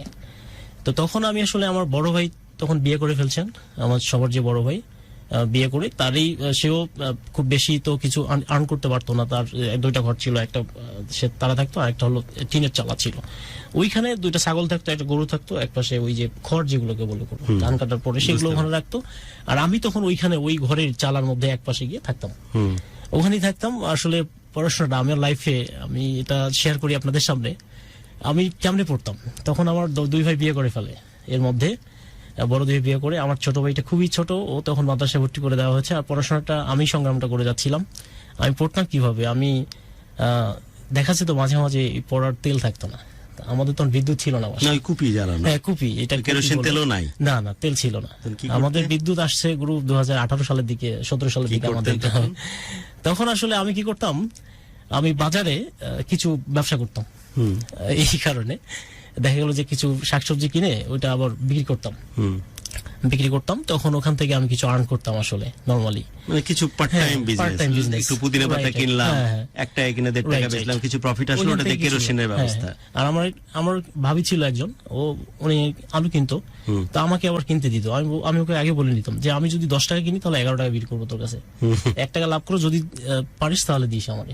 ওই টাকা দিয়ে তুমি কেরোসিন কিনতে, যাতে করে তুমি কুপি জ্বালিয়ে পরে সে রাজি হতো, বলতো যে ঠিক আছে ওকে, আমি তোকে 1 টাকা না, তোকে আমি 12 টাকা করে দিব, তুই 10 টাকা করে। তোফাজ্জল বলেছে যে আমার বইয়ের প্রতি ভালোবাসা শুনে কথা দিচ্ছে আজ থেকে আমিও বইকে এভাবে ভালোবাসি। একজনও যদি চেঞ্জ হয় এটার জন্য, এটা অনেক বড় প্রাপ্তি। হ্যাঁ, তারপরে যেটা হলো সেটা হচ্ছে যে আমি ওইখান থেকে বাড়ি থেকেই তখন এইভাবে পড়তাম। মাঝে মাঝে আমার যে স্টেপ মাদার আছে তার কাছে কিছু তেল নিতাম, তখন মা একটু বুঝতো যে ধার নিতাম, পড়াশোনা করতো। আমি তো পড়াশোনা করতাম, তখন আমার একটা সুনাম ছড়িয়ে গেছে এলাকায় যে ছেলেটা অনেক কষ্ট করে পড়াশোনা করে সেই। তখন আমি ওই আমার আম্মুর কাছ থেকে কিছু তেল নিতাম এবং বড় ভাবির কাছ থেকে কিছু তেল নিতাম, নিয়ে এটা আমার একটা সিক্রেট জায়গা ছিল, আমি হয়তো আপনাদের সাথে শেয়ার করি। তো এটা আমার শেয়ার করার উদ্দেশ্য হচ্ছে যে অনেকেই আছেন আপনারা যারা অনেক কিছু থাকার পরেও তাদের অনেক অভিযোগ, এই নাই সেই নাই, আমার এটা নাই সেটা নাই, পড়তে চান না, বা অনেক অভিযোগ আপনাদের। বাট আমার কাছে মনে হয় কি, যদি আপনার ইচ্ছা থাকে, এইটা ডাজেন্ট ম্যাটার আপনার কি আছে নাই, এইটা কোনো ব্যাপার না। কাজী নজরুল তো এই জন্যই বলেছেন, হে দারিদ্র তুমি মনে করেছ মহান। একটা দারিদ্রতা আসলে মানুষের কোনো এটা মানুষের কোনো অপরাধ না। একটা মানুষ দারিদ্র কোনো অজুহাত না, রাইট। দারিদ্রতা, একটা মানুষ যখন দরিদ্র হয়ে জন্মগ্রহণ করে এটা তার পাপ না। পাপটা হচ্ছে যদি সে দরিদ্র থেকে মরে যায়, এটাই তার সবচেয়ে বড় পাপ, এটা আমার কাছে মনে হয় আসলে। তো যাই হোক, তখন আমি কি করতাম, আমার 2টা তেলের বোতল ছিল, একটা ছিল আনছিন, সেটা অজ্ঞাত ছিল, এটা কেউ দেখতো না। আমি একটা টেবিল কিনছিলাম পড়াশোনার জন্য, আমি সবই নিজে করতাম। আমার যে টেবিলটা ছিল, ওই টেবিলটা কিন্তু এখনো আছে বাড়িতে, আমার এক বড় ভাবি ইউজ করে এটা, সে মাঝে মাঝে বলে যে এটা তোর কেন ছিল। তো যাই হোক, ওইটা আমি কিনছি, সবই চেয়ার টেবিল ছিল, আমি পড়াশোনার যে সাইকেল ইউজ করতাম সেটা আমি নিজে কিনছিলাম। তো তখন আমার ওই যে টেবিলের যে খুঁড়াটা আছে না গুরু, ভিতরের দিকে চাটির দিকে যে খুঁড়াটা থাকে, সেই খুঁড়ার দিকে আসলে আমার একটা বোতল ছিল লম্বা, এবং সেখানে আমার তেল ভরা থাকতো। ওইটা কেউ দেখতো না গুরু, ওটা ছিল টোটাল আনছিন, আমি কাউকেই দেখাইতাম না। আমার আরেকটা খালি বোতল থাকতো, ওইটাই ওর গুপ্তধন, ওইটাই আমার ছিল গুপ্তধন, রাইট। হ্যাঁ, ওইটাই ছিল আমার গুপ্তধন, সত্যি করবে এটা। তারপরে আমি আমার খালি বোতলটা, আমি ওই একটু তেল থাকতো, ওটা আমি দেখাইতাম। তো আমি রাত 2টা পর্যন্ত পড়তাম, অনেকেই অবাক হয়ে যেত যে সে এই কিভাবে পড়াশোনা করে এটা সেটা। আমাকে তখন অনেকে ভালোবাসা শুরু করে আমাদের গ্রামে, ছড়িয়ে পড়তেছে, এর মধ্যে আমি আসলে এই ফাইন্যান্স গুলো ম্যানেজ করতাম এইভাবে করেই, যে কাজ করে তখন আমি আরো কাজ করতে পারি। অনেক মানুষ সেখানে ওই চুক্তিতে কাজ করে, 7-8 জন একসাথে করে, তখন আমি তাদের সাথে আমাকে নিয়ে আয়। অনেকে নিতে চাইতো না, বলে সে তো কাজ করতে পারবো না এই সেই। আবার অনেকে বলতো যে ঠিক আছে থাক, ওদের পড়াশোনা করে ওটা কম করলো, সমস্যা কি। তারপর ওই দিক থেকে সুযোগটা পাইতাম। তারপরে আমি সেখান থেকে ক্লাস, তখন দাখিল পরীক্ষা শুরু হয়ে যায়, দাখিল পরীক্ষার দিকে চলে আসি। তখন আমি ওখান থেকে ওই মাদ্রাসা থেকে দাখিল পরীক্ষা অংশ নেই, সেই ফর্ম ফিল আপের টাকা আমাকে ম্যানেজ করতে হয়েছে। তখন আমি থাকবো কোথায় থেকে পরীক্ষাটা দিব, আমাদের বাড়ি থেকে তো শহরে পরীক্ষা হইতো অনেক দূরে, 25 কিলোমিটার 30 কিলোমিটার এরকম। আমার এক স্যার তখন বললো যে ঠিক আছে, আমি তো শহরের কাছেই থাকি, তুই আমাদের বাসায় থাক 1 মাস, তোকে কিছুই দিতে হবে না, এটা আমি ম্যানেজ করে নিব। তবে আমি ওই সময় স্যারের বাসায় ছিলাম, আল্লাহর পক্ষ থেকে স্যার আমাকে বললো যে হ্যাঁ, আমি ভালো স্টুডেন্ট ছিলাম, এই কারণে স্যার বলছে তুই আমাদের বাসা থেকে পরীক্ষাটা দে, কোনো সমস্যা নাই। আমি কর্ডিয়ালি আমি আসলে তাকে থ্যাঙ্কস জানাচ্ছি। আমার সেই স্যারকে হয়তো উনি শুনছেন না, তবে আমি তার কাছে খুবই কৃতজ্ঞ যে তিনি আমাকে এই সুযোগটা স্যার দিয়েছেন। আমরাও কৃতজ্ঞ, যেমন চমৎকার একটা বায়োগ্রাফির দারুণ একটা সঙ্গ আপনি ছিলেন, তার কাছে- কৃতজ্ঞ আমরা সকলে। তারপর হ্যাঁ, আমার ওই জায়গাটা ছিল, আপনারা অনেকে চিনবেন হয়তো, নজরুলহাট এলাকা ছিল, বিন্নাটার এলাকায় আমি ওখানে ছিলাম এক স্যারের বাসায়। ওখান থেকে আসলে আমি পরীক্ষাটা দিতাম, আমার পরীক্ষা সেন্টার ছিল সাতক্ষীরা মাদ্রাসায়। তো তারপরে গুরু আমি ওখান থেকে দাখিল পাস করলাম এবং আমার রেজাল্ট হলো 4.81 4.81 রাইট, 4.81 এবং আমাদের এলাকায় ফার্স্ট সবচেয়ে ভালো রেজাল্ট করছি আমি প্রথম ওই এলাকা থেকে। তখন এলাকায় ছড়িয়ে পড়ছে যে না আমি খুব ভালো স্টুডেন্ট, পড়াশোনা করতেছি এইভাবে এত কষ্ট এত কিছু করে। তখন গুরু আসলে এই আমি যে বাসায় ছিলাম এলাকায়, আমাদের চাচার বাসায় লজিং ছিলাম যেখানে, তো আমি রেজাল্ট ভালো হওয়ার পরে উনি আবার আমাকে আবার ডাকছিল যে তুমি আমার বাসায় আসো, তোমাকে আর কোনো কাজ করতে হবে না, তুমি আমার মেয়ে দুটোকে পড়াও আর থাকো, আর কিচ্ছু করতে হবে না। উনি স্টার হয়ে গেছে সাইফ এখন। তখন সাইফ স্টার, হ্যাঁ তখন সাইফ স্টার হয়ে গেছে এখন। উনি বলছে, এবং গুরু উনি আমাকে রাখার জন্য একটা ঘর ঠিক করেছিল, বাহ, অনেক সুন্দর করে সাজিয়েছিল ঘরটা আমাকে বাহ, বাহ, রাখার বাহ। জন্য। আমি দেখেছি এটা, আমার বাবাকে সে কনভিন্স করছে যে at least তার কারণে যদি তার মেয়ে দুটো পড়ালেখায় ভালো পড়ালেখা ভালো হয়, হোক। সে তো আশা। যাই হোক, ভেরি গুড। তারা হয়তো শুনছে। তো যাই হোক, তারপরে আমি পরে আমার এলাকায় এক ভাই ছিল, উনি আমাকে, আমি আমার লাইফে তিন মাস প্রাইভেট পড়েছি ম্যাথ, আমার জীবনে ম্যাথ প্রাইভেট পড়েছি 3 মাস, আমার জীবনে প্রাইভেট এটা। এবং সেটা ওই ভাইয়ের কাছে, ওনার নাম হচ্ছে মাহফুজ ভাই, উনি আমাকে অঙ্ক পড়াইতেন ফ্রিতে, কোনো টাকা নিতেন না। আমি ভালো কত student মানুষ এই কারণে। দাঁড়িয়ে যাচ্ছে লাইক অ্যান অ্যাঞ্জেল, আল্লাহ রাব্বুল আলামিন তিনি কোনো সাহায্য টাকা নেই। করছেন। উনি আমাকে কোনো আমরা টাকা সাগরদার কথা শুনলাম, হ্যাঁ। এই যে কি নাম বললেন মাহফুজ ভাই। মাহফুজ ভাই, এবং স্যারের কথা বলনি, কি নাম ওনার? জাহিদ স্যার। জাহিদ স্যার, জাহিদ কৃতজ্ঞতা। স্যার, আমি So, বহু মানুষ অ্যাঞ্জেলের ভূমিকায় চলে আসে, so much grateful Allah for তো that. অবশ্যই সহজ করে দেন। তবে- তারপর তবে গুরু আমার সেই মাহফুজ ভাই, উনি কয়েক বছর আগে মারা গিয়েছেন। উনি মাহফুজ ভাই, অনেক দোয়া আপনার জন্য, কম আল্লাহ বয়সে। রাব্বুল আলামিন অবশ্যই আমি যেন ওনার জন্য আপনাকে- অনেক দোয়া করি। এবং উনি আমাকে পড়াইতেন, উনি আমাকে বলছে সাইফ তোর ভিতরে আসলে তো অনেক মেরিট আছে, আমি তো যেহেতু বিএসসি মানুষ, অঙ্কের মানুষ, আমি বুঝতে পারি, তুই একটা কাজ কর। আমি তাকে শেয়ার করছিলাম যে ভাই এই ঘটনা, আমাকে তো ওই আঙ্কেল ডাকতেছে, আমার বাবাও সেখানে রাজি, এই সেই, আমি কি করবো, হোয়াট শুড আই ডু? তখন ভাই বললো যে দেখ তোর ভিতরে অনেক মেধা আছে, তুই যেহেতু এই গ্রাম থেকে এত ভালো রেজাল্ট করছিস, তুই আর গ্রামে থাকিস না, তুই শহরে চলে যা। এমনি আমাকে সাজেশন দিলেন যে তুই এখানে যতই তোকে ওরা ইয়া করুক, লোভ দেখাক বা যাই বলুক, যাই করুক, বাট তোর পৃথিবী অনেক হ্যাঁ, বড়, পৃথিবী অনেক বড়। So, তুই বড় জায়গায় যা। হ্যাঁ, আমি তোকে বললাম তুই অনেক বড় জায়গায় তুই যাবি, লম্বা আরেশের তুই চলে ঘোড়া। যা, তুই চলে Okay. যা। হ্যাঁ, আমাকে বললো তুই চলে যা এখান থেকে। ওকে, আমি পরে তখন কি করলাম, ভর্তি হবে কিভাবে, তখন আমি হচ্ছে কিভাবে ভর্তি হবো, আসলে আমার কাছে টাকা ছিল না। একটা টেক্সট নিয়ে আবু হেনা তুষার লিখেছেন যে গুরু খুবই অনুপ্রাণিত হচ্ছি, গুরু খুবই মোটিভেটেড হচ্ছি। ইটস রিয়েলি ওর্দি, কারণ মোটিভেশনাল স্পিকারের চাইতে এই ধরনের মোটিভেশনাল স্টোরি অনেক বেশি ইম্পর্টেন্ট মোটিভেট হওয়ার জন্য। কারণ আমরা যারা মোটিভেশনাল মানে ইন্সপিরেশন কথাবার্তা বলি, পরক্ষণে প্রোগ্রাম শেষ করে যখন বাড়িতে যাই, এর মধ্যে যে কত আমাদের ডিপ্রাইভ হওয়ার মতো ঘটনা ঘটে, তখন আমাদেরও মনে হয় যে আমাদের মোটিভেশন প্রয়োজন। রাদার এ ধরনের স্টোরি কিন্তু একটা মানুষের জীবনকে দাঁড় করিয়ে দিতে পারে। সো সত্যি আমরা কৃতজ্ঞ যে সাইব আমাদের সাথে আজকে স্টেজ শেয়ার করেছে। তারপর তখন সাইব গুরু আমি আসলে শহরে ওখান থেকে, চলে গেলেন। হ্যাঁ আমি শহরে চলে যাব। এখন হচ্ছে আমি ভর্তির টাকাটা কিভাবে পাবো, তখন আমাদের রংপুরের সবচেয়ে ভালো শিক্ষা প্রতিষ্ঠান আলিমের কথা হচ্ছে, আলিম, তাহলে হ্যাঁ, দাখিল ডান, দাখিল শেষ, আলিম আলিম। নিয়ে কথা হচ্ছে। আলিমে ভর্তি হব, equivalent to HSC. Right, intermediate. তো ইন্টারমিডিয়েটে ভর্তি হবো আলিমে। তখন আমি দাখিলে 4.81 পাইলাম। আমার প্লাস না হওয়ার কারণে আমার একটু কষ্ট ছিল। আমি আমার সুপার স্যারকে বলছিলাম যে স্যার আমি পরীক্ষাটা আবার দিব। ও বলছিল যে না, তোমার এই পরীক্ষা দেওয়ার দরকার নেই, আমি তোর দোয়া করে দিলাম, তুই আবার ইন্টারমিডিয়েটে আলিমে তুই প্লাস পাবি, তোকে এই পরীক্ষা দেওয়ার দরকার নেই, এটা সমস্যা নেই, এটা ভালো আছে, সমস্যা নেই, আর পরীক্ষা দিতে হবে না, কারণ একটা বছর লস করার কোনো দরকার নেই। পরে আমি ওনার সাজেশন নিয়ে পরে আমি আলিমে ভর্তি হব রংপুর সাতগারা মাদ্রাসায়। আপনারা তো অনেকেই ছিলেন, সাতগারা বাইতুল মোকাররম মডেল কামিল মাদ্রাসা, এটা ক্যান্টনমেন্ট এলাকায়, এবং আমি যে বাসায় ছিলাম তার পাশেই মাদ্রাসার অবস্থান, এবং এটা আমাকে আরো বেশি অনুপ্রাণিত করবে কিছুক্ষণ পরেই আসলে নরমালি। তো তারপরে ওখানে ভর্তি হয়ে যাব। আমি সেখান থেকে ফর্ম নিলাম, ফর্ম তোলার পরে ফর্ম পূরণ করে জমা দিলাম। ওখানে আসলে সবাই ভর্তি হতে পারে না, ওখানে তখন খুবই কম্পিটিশন ছিল, সব পুরো রংপুরের মাদ্রাসা, সকল মাদ্রাসা স্টুডেন্ট সেখানে ভর্তি হওয়ার জন্য চান্স নিতে চাইতো আসলে। তো আমি তখন সেখানে আর্টস থেকে আমি প্লাস পেয়েছি, মানে তখন 4.81 পেয়েছিলাম, আমি আর্টস ব্যাকগ্রাউন্ড ছিলাম। আমি সেখান থেকে ফর্ম নিলাম, ফর্ম নিয়ে তখন আমি বাবাকে বলিনি। বাবাকে বললে বাবা বলে দিত যে সে ফর্ম কিনছে, সে চলে যাবে, এই সেই, হয়তো তারা আমাকে আরো বেশি একটু যারা তোমাকে রাখতে হ্যাঁ, চায়, ওই যে আগে লজিং এ যেখানে হ্যাঁ, ছিলে। তখন আমি বাবাকে বললাম, বাবা শুনেন, যেহেতু আমি আমার লাইফে অনেক কষ্ট করে আসছি, আমি কোথায় থাকবো না থাকবো, কোথায় যাব, বাবা এটা প্লিজ আমাকে আপনি ইন্টারফেয়ার করেন না, আমি চলে যাব। হ্যাঁ, তো বাবা পরে বললো যে ঠিক আছে তুই যেটা ভালো মনে করিস। তখন আমি এই পরীক্ষা শেষে আমি কিছু আর্ন করি, আবার কাজ টাজ করে কিছু টাকা আর্ন করে আমি ফর্ম নেই, ফর্ম নিয়ে আমি ওখানে টিকে যাই। আমাকে সাতগাঁয়ে তারা সিলেক্ট করে এবং আমি ভর্তি হয়ে যাই সেখানে। 3,000 সামথিং টাকা দিয়ে ওখানে ভর্তি হয়ে যাই। ভর্তি হয়ে যাওয়ার পরে আসলে আমি এখন কিভাবে পড়বো, কিভাবে আসলে ফাইন্যান্সটা এখন কিভাবে হবে, এটা নিয়ে আরেকটা ঝামেলার মধ্যে পড়ে গিয়েছিলাম। আমি থাকবো কোথায়? তখন আমি আমার ওই বাড়িতে, আমি যে ঘরে টিনের চালায় থাকতাম সেখানেই থাকি। তখন আমি কিছু টাকা আর্ন করে আবার একটা সাইকেল কিনে নেই আমার বাবাকে সহ গিয়ে। আই এম সরি, কথাটা বলতে চাচ্ছিলাম না, একটু বলেই নি সাহেব। অনেকে আমার চেয়ার নিয়ে ব্যস্ত হয়েছে, চেয়ারটা ইচ্ছা করে আমি নিইনি।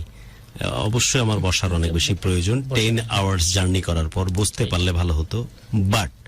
বাট এই ছেলেটার জীবনটা সম্বন্ধে আমি কিছুটা ওয়াকিবহাল দেখেই আমি শ্রদ্ধাতেই সত্যি ট্রিবিউট জানানোর জন্য দাঁড়িয়ে আছি।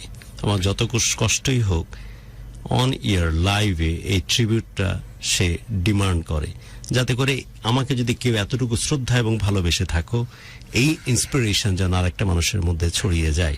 অ্যান্ড অফকোর্স এটা সত্য কথা, বুড়া আদমি আমি, 10 ঘন্টা জার্নি করার পর আমার দাঁড়িয়ে থাকার মতো আসলে অবস্থা নাই। বাট আমি চাচ্ছি যে শেষ পর্যন্ত যেন দাঁড়িয়ে থেকে ওকে এই সম্মানটা আমি জানাতে পারি। এটা আমি ইন্টেনশনালি করতেছি। সো এখানে আমাকে আর ইমোশনালি আমার সাথে করার কোনো প্রয়োজন নাই। ওকে, আমরা কিন্তু অনুষ্ঠানের শেষের দিকে চলে যাচ্ছি। 12:42 বাজে, 18 মিনিট সময় আমার হাতে আছে।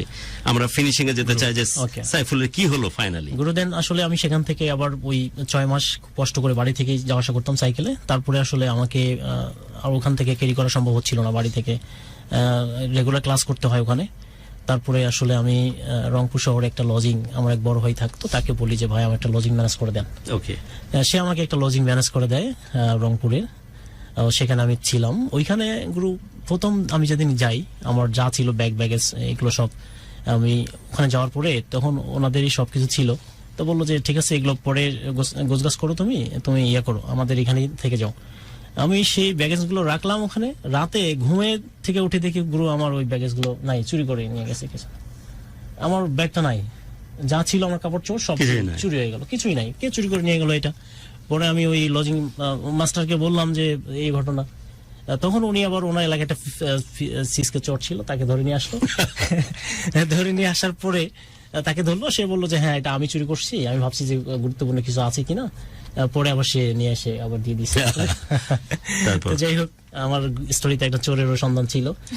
তো যাই হোক, পরে আমি সেখানে পাই এবং আমি ওখানে বাসায় যে বাসায় লজিং থাকতাম ওখানে 3টা মেয়েকে পড়াইতাম এবং খাইতাম হচ্ছে 3টা বাড়িতে, সকালে একটা বাড়িতে, রাতে দুপুরে একটা। মানে পড়ানোর বিনিময়ে খাওয়ার এই খাদ্য কর্মসূচি। 3টা মেয়েকে পড়াচ্ছে, 3 বাড়িতে গিয়ে 3 বেলা খাচ্ছে। তারপর পড়াইতে একসাথেই, কিন্তু মানে কোন রকমের কষ্ট স্ট্রাগলের কোন রূপ রং বাকি নাই, সব রকম। ওইখানে আমি পড়ানোর পরে আমি ওখানে প্রায় 6 মাস ছিলাম ওই বাসায়। থাকার পরে আর ভালো লাগতো না এইসব, এই 3 বার খাওয়া খাইতে গিয়ে ওয়েট করা লাগতো। দেখা গেল যে এখন রান্না হয়নি, তো আমার আবার অনেক কাজ টাজ থাকতো, যে কারণে আমি পরে ভাবলাম যে না, আমি তাহলে মেসে উঠে যাই। মেসে উঠে গিয়ে আসলে আমি ইয়া করি, 2টা প্রাইভেট পড়াবো, দেন আমি সেটা দিয়ে চলতেও পারবো, থাকতে পারবো স্বাধীনভাবে। তখন আমি মেসে উঠি, আসলে লজিংটা ছেড়ে দিয়ে মেসে উঠি। মেসে উঠে গিয়ে কি করি, তখন আমি পড়ানো স্টুডেন্ট পাচ্ছিলাম না টাকার বিনিময়ে। তখন আমি ওই মেসে থাকতাম, কিন্তু লজিং বাসায় পড়িয়া ওখানে খেয়ে আসতাম, থাকতাম আমার মেসের মধ্যে। এই সুযোগও ছিল ওখানে। তো যাই হোক, সেখান থেকে পড়াশোনা করি, করে ওইখানে গুরু আমি বলি দিই, ওইখানে ওই মেসে থাকতে গিয়ে আসলে ওই মেসের পাশেই একটা মেয়ে আসলে আমার খুব পছন্দ হয়ে যায়। এত কষ্টের মধ্যে লাভ গুরু ঢাকা এফএম আজ শুধুই বইয়ের ভালোবাসায় পুরো সময় পার করেনি, বইয়ের ভালোবাসার গল্প আছে। প্রথম কাউকে ভালো লাগলো, তখন আমার ভালো লাগে একজনকে। তখন সে ছোট ছিল, তখন আমি ইন্টার ফার্স্ট ইয়ার, সে ক্লাস 6 এ পড়ে। তো তারপরে আমি ওই মাদ্রাসা থেকে পড়াশোনা করে, ছাত্রী মাদ্রাসায় পড়াশোনা করে আমি সেখান থেকে 2010-এ পরীক্ষা দিই। 2008-এ হচ্ছে আমার দাখিল এবং 2010-এ হচ্ছে আলিম, অর্থাৎ ইকুইভ্যালেন্ট টু এইচএসসি ইন্টারমিডিয়েট। আলিম পরীক্ষা দেওয়ার পরে আমি ওখানে A+ পাই। এইবারে A+ পেয়ে গেলাম। A+ পাওয়ার পরে গুরু আসলে আমার লাইফের আরেকটা নতুন স্বপ্ন শুরু হয়ে যায় যে হোয়াট শুড আই ডু, এখন আমার কি করা উচিত, আমি এখন কি করব। তখন আমি আসলে ভার্সিটি প্রিপারেশন নেওয়া শুরু করি। তো আমি এই আলিম পরীক্ষা দেওয়ার পরে যে গ্যাপটা ছিল রেজাল্ট হওয়া পর্যন্ত, এই সময় কিছু কাজ টাজ করি, আবার কাজ টাজ করে প্রায় 14,000 টাকার মতো ইনকাম করছিলাম ওই সময়টা। ইনকাম করে তখন আমি একটা কোচিং সেন্টারে ভর্তি হয়ে যাই, ভর্তি হয়ে সেখানে কোচিং করি। করার পরে আসলে আমি প্রিপারেশন নেই এবং আমি প্রথমে চান্স পাই ইসলামী বিশ্ববিদ্যালয়ে। ইসলামী বিশ্ববিদ্যালয়ে চান্স পাই এবং সেখানে ইসলামী ইতিহাস সংস্কৃতি বিভাগে ভর্তি হয়ে যাই। ভর্তি ফি ছিল মাত্র 3,000 টাকা এবং সবকিছু করার পরে আমার কাছে তখন কিছু টাকা ছিল। এটা পুরোটাই আসলে আমার এইভাবে আর্ন করা টাকা দিয়ে ভর্তি হয়ে গেছি। তারপরে আমি সেখানে ভর্তি হওয়ার পরে আমি ওইখানে পরীক্ষা ছিল 2010 সালে অক্টোবর মাসে, ফার্স্ট পরীক্ষা ইসলামী বিশ্ববিদ্যালয়ে। সেখানে ভর্তি হয়ে গেছিলাম, সাদ্দাম হোসেন হলে ছিলাম আমি 1 মাসে। তারপরে ওখান থেকে আসলে পরে আমি আবার রংপুরের রোকেয়া বিশ্ববিদ্যালয়ে ভর্তি পরীক্ষা দিই একই বছরে, তখন এটা শেষের দিকে পরীক্ষা হতো। ওই জায়গাটা আমার ভালো লাগতো না, পরে আমি রোকেয়া বিশ্ববিদ্যালয়ে ভর্তি পরীক্ষা দিই, এখানে আবার চান্স পাই, সেখানে ইতিহাস ও প্রত্নতত্ত্ব বিভাগে ভর্তি হই রোকেয়া বিশ্ববিদ্যালয়ে। ভর্তি হওয়ার পরে আসলে এই যে আমি ওই মেয়েটাকে যে ভালো লাগতো যে মেয়েটাকে, তো ওকে আসলে আমি ইসলামী বিশ্ববিদ্যালয় ছেড়ে দিয়েছি মূলত এটাও একটা কারণ, ওর কারণে। ওর বাসা রংপুরে আর আমি ইসলামী বিশ্ববিদ্যালয়ে থাকতাম, তাহলে এই গ্যাপটা আসলে অনেক দূর হয়ে যায়। তো আসলে তখন আমি ওকে না দেখে থাকতে পারতাম না। এই স্যাক্রিফাইস প্রথম বইয়ের জন্য না, বউয়ের জন্য এটা। আচ্ছা, যেহেতু ওইটা একটা কারণ, 2 নম্বর হচ্ছে ওইটা আসলে ভালো লাগতো না আমাকে। আর আমি যেহেতু এখানে তারপর নতুন ভাবে ভর্তি হওয়া হলো, আরেকটা ভার্সিটিতে চান্স পেয়েছি, তখন আমি ওটা ভর্তি ক্যান্সেল করে এখানে চলে আসলাম। তো এখানে চলে আসার পরে আসলে আমি আমার লাইফে আরেকটা নতুন একটা গ্লোরিয়াস লাইফ শুরু হয় এভাবে। আমি আলিমে প্লাস পাওয়ার পরে আমি একটা স্কলারশিপ পাই ডাচ বাংলা ব্যাংক থেকে। By the way, it's a very good initiative taken by Dutch Bangla. অনেকের ক্ষেত্রে যারা এরকম নিরন্তর কষ্টের মধ্য দিয়ে নিজের স্টাডি কমপ্লিট করে, সেখানে স্কলারশিপটা দারুণভাবে ভূমিকা রাখে। So thanks to the authorities of Dutch Bangla, যদিও এটার সাথে আমাদের স্পন্সরশিপের কোনো কানেক্টিভিটি নাই, বাট যা ভালো তা ভালো, সেজন্য আমরা সত্যি আমাদের এই প্রোগ্রাম থেকে অ্যাকনলেজ করছি। ডাচ বাংলা ব্যাংকে কর্ডিয়াল থ্যাঙ্কস দিই, তারা এই ধরনের ইনিশিয়েটিভ না নিলে দারুণ উদ্যোগ। অনেকে আমি এই জিনিসটা রিকল করতে দেখেছি ডাচ বাংলার স্কলারশিপের কথা। আমি তাদের প্রতি খুবই কৃতজ্ঞ গুরু। এই ডাচ বাংলা ব্যাংকের যে স্কলারশিপটা পাওয়ার পরে আসলে আমার লাইফে মনে হয় 4 বছর স্কলারশিপ দেয়, পুরো অনার্সটাই। কিন্তু তোমার ওকেয়াতে কি কভার হয়েছিল 4 বছর? না, ওইখানে জট ছিল অনেক। ওকে, তারপর ফাইনালি তুমি কি কমপ্লিট করলে? আমরা যেহেতু সময় একদম শেষের দিকে, তারপরে আমি আসলে যেহেতু আমাদের ওখানে জট ছিল, সব মিলে মাস্টার্স 7 বছর লেগেছে। সাইফ, আমরা কিন্তু এক্সাইটেড তোমার শেষটা শোনার জন্য। তারপরে আসলে আমি ওখান থেকে অনার্স শেষ করলাম। শেষ করে ততদিনে আমার 3rd ইয়ারে আমার শেষ হয়ে যায়। তারপরে আমি আসলে ফাইন্যান্স আরো কিছু করতাম, বিভিন্ন কাজ করে ম্যানেজ করতাম। ততদিন আমি পড়াইতাম, বিভিন্ন জায়গায় পড়াই। তখন আমি কোচিং সেন্টারের সাথে ইনভলভ হয়ে যাই, সেখানে পড়াই, প্রাইভেট পড়াই। এইভাবে পড়াই আসলে আমি নিজের ফাইন্যান্সটা গ্রো করার ট্রাই করেছি, আসলে কালেক্ট করার। তো এর মধ্যে আসলে গ্রুপ লাইফে আমার শেষের দিকে এসে আমি বিসিএস এর জন্য আসলে খুবই ডেডিকেটেড ছিলাম। আমার জীবনে এই প্রেম ছিল, একটা বইয়ের প্রতি প্রেম, আর একটা প্রেম হচ্ছে ভালো ইয়ার প্রতি। আমার ফার্স্ট প্রেম হচ্ছে আমার মায়ের প্রতি, আমার মাকে আমি খুব ভালোবাসতাম। এন্ড দেন হচ্ছে আমার পড়াশোনা, থার্ড হচ্ছে আমার আরেকটা প্রেম, যদি আমার ওই গার্লফ্রেন্ড ছিল, তারপরে হচ্ছে আমার বিসিএস। এই 4টা প্রেম ছিল আমার জীবনে। তো যাই হোক, আসলে গুরু, আমি এই বিসিএস এর জন্য আসলে অন্য কোথাও কিছু ভালো লাগতো না, আমাকে বিসিএস স্যার আমাকে পাগল করে ফেলেছিল বিসিএসটা। তো যাই হোক, আমি এই তারপরে গুরু একটা কথা বলে নেই, সেটা হচ্ছে যে 2017 সালে 3 নভেম্বর আমার যে মেয়েকে ভালো লাগতো, তার বয়স 18 হয়ে যায়, তখন 18 বছর সামথিং। তখন আমি তাকে 2017 সালে 3 নভেম্বর বিয়ে করে ফেলি। এর মধ্যে তখন আমার ফাইন্যান্স তো অলরেডি ডাচ বাংলা ব্যাংক শেষ হয়ে গেছে, বাট আমার ফাইন্যান্স তো নিজে করতেছিলাম এই সময়। তো তখন আসলে আমার ফাইন্যান্সে ভালোবাসা পেতে খুব বেশি প্রবলেম হয়নি, বাট তারা খুবই রাজি ছিল, ওনাদের দিক থেকে রাজি ছিল। বাট ভালোবাসা বা বিয়ে পর্যন্ত যাইতে খুব বেশি এইখানে বেগ পাইতে হয়নি, খুব বেশি পাইতে হয়নি। তবে বইয়ের পিছনে দৌড়াতে যে পরিমাণ বেগ পাইতে হয়েছে, বউ খুঁজতে যে বেগ পাইতে হয়নি, ভেরি গুড। আর আমাদের উল্টা গল্প বেশি হয়। না, এটা খুবই ইজি ছিল আমার জন্য।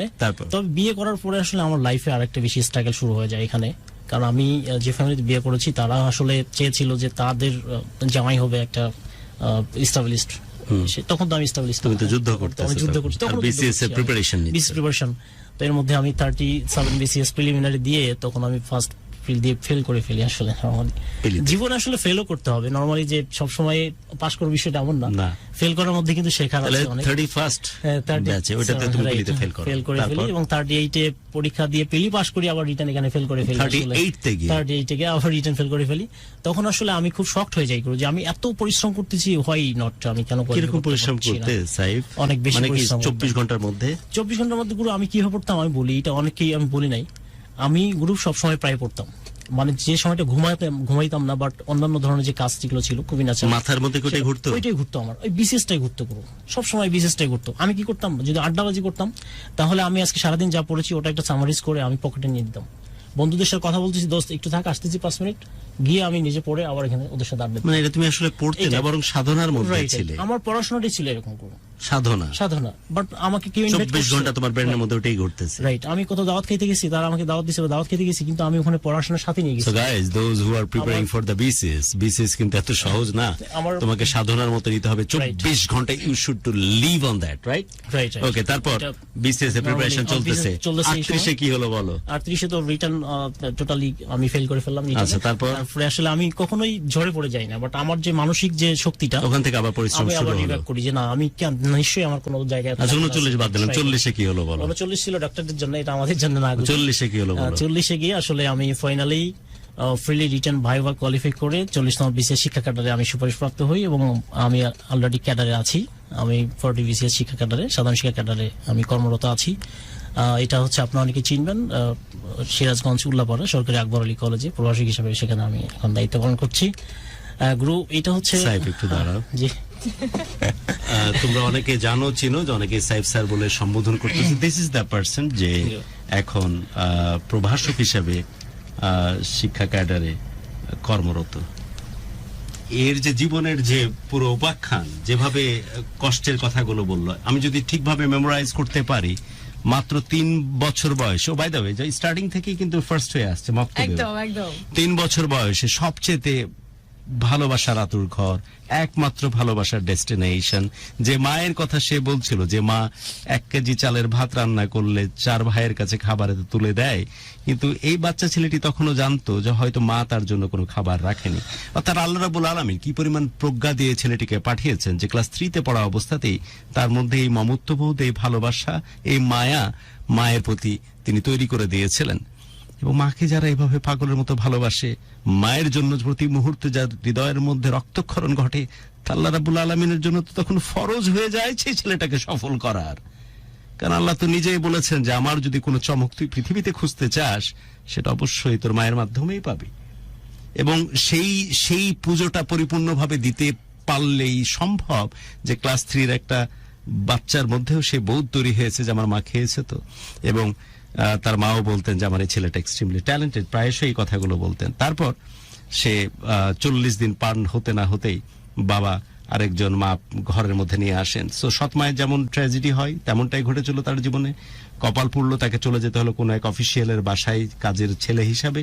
সেখানে ঘর মোছা, সেখানে তাদের হুকুম শোনা, দরজা খোলা, সেখানে তার বাচ্চাদেরকে বাগানে খেলা করানো, এগুলো কাজের মধ্যে তাকে থাকতে হতো। বাট অতটুকু বয়সে ক্লাস 6-এ থাকা অবস্থাতে কি পরিমাণ জজবাতার মনের মধ্যে আল্লাহ রাব্বুল আলামিন তৈরি করে দিলেন। কারণ পৃথিবীর পথ তো তিনি তৈরি করে দিচ্ছেন, ও হয়তো বুঝতেও পারেনি যে পথটা তার দ্বারা নির্ধারিত। তাই তার মধ্যে আল্লাহ রাব্বুল আলামিন সাহস জুগিয়ে দিলেন, তুই ভেগে যা এখান থেকে, এটা তোর জন্য সঠিক জায়গা না। কারণ তুই যে বইয়ের পিছনে দৌড়াচ্ছিস, তুই যে লেখাপড়ার কথা ভাবতিস, সেটা এখানে হবে না। সেই ছেলেটি খালি পকেটে সাহস করে রওনা দিল অজানার পথে। এবং ফাইনালি তার দাখিল 4.81 দিয়ে, দেন আলিম, এর পিছনে অনেক স্ট্রাগল, দেন একটার পর একটা 31st BCS থেকে তার যুদ্ধ শুরু হয়েছে। 40th BCS এ গিয়ে হি ইজ সাকসেসফুল। এখন প্রভাষক হিসাবে একটা সরকারি কলেজে সে কর্মরত। This is all about the dedication, this is all about the proud. আমার তো মনে হয় না পৃথিবীর যত সফল মানুষকে আপনি সামনে নিয়ে এসে দাঁড় করান, কোনোভাবে আমাদের সাইফ তার জায়গাতে অনুজ্জ্বল দেখাবে। আমি বলবো তাদের চাইতে অনেক বেশি উজ্জ্বল দেখাবে। কারণ এত কিছুর বিপরীতে গিয়ে, এত আর্লি এজ থেকে এত স্ট্রাগল করার পরে এত চমৎকার সফলভাবে নিজেকে দাঁড় করিয়েছে। সো এই ট্রিবিউটটা আমি জানতাম, যে কারণে আমি স্বেচ্ছায় পুরো সময় সম্মান জানানোর জন্য তার অনারে আমার চেয়ার ছেড়ে দিয়ে আমি আমার চেয়ারে বসিনি। Babjan, it's a really really really মানে special moment for the Dhaka FM 90.4 ভালোবাসার বাংলাদেশ ফিওনা প্রেজেন্টস। গত 15-16 বছর বিভিন্ন চ্যানেলে প্রোগ্রাম করার পরেও এরকম একটা ছেলেকে আজকে এই চ্যানেলে ক্যামেরা বন্দি করতে পেরেছি। আমি এবং অঙ্গন আমরা স্টেজ শেয়ার করতেছি, এটা আমাদের জন্য দারুণ প্রাপ্তি। What about the realization? জীবন সম্বন্ধে এখন ভাবনাটা কি মনে হয় যখন তুমি টার্ন ব্যাক করো? কি মনে হয় এই যে অনেক অনেক হতাশায় ভোগা মানুষজন, ঠুনকো কথায় যেটা আমরা প্রায়শই আলোচনা করছিলাম, এরা আগ্রহ হারিয়ে ফেলে? গুরু, আমার কথা হচ্ছে যে কখনোই হতাশ হবেন না। হতাশা, ডিজেকশন, এটা এমন একটা জিনিস যেটা আপনাকে সবসময় পিছনের দিকে টেনে নিয়ে যাবে।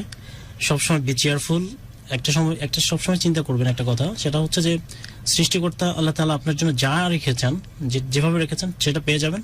তবে আপনাকে হার্ডওয়ার্ক করতে হবে, সেটা পাওয়ার জন্য যে সন্ধানটা এটা আপনাকে করে যেতেই হবে। হয়তো আপনি ওইভাবেই পাবেন, কিন্তু এর জন্য আপনার যে ছুটে চলা, এর যে আপনার হার্ডওয়ার্ক, এই যে কঠোর পরিশ্রম, ডিটারমিনেশন, স্যাক্রিফাইস, এই সব কিছু কিন্তু আপনাকে করে যেতে হবে। এটা অটোমেটিক্যালি কিন্তু আপনি পাবেন না। তবে একটা কথা আছে, যদি আপনি প্রচুর পরিশ্রম করেন তাহলে হয়তো আপনার ভাগ্যটাও পরিবর্তন হয়ে যেতে পারে।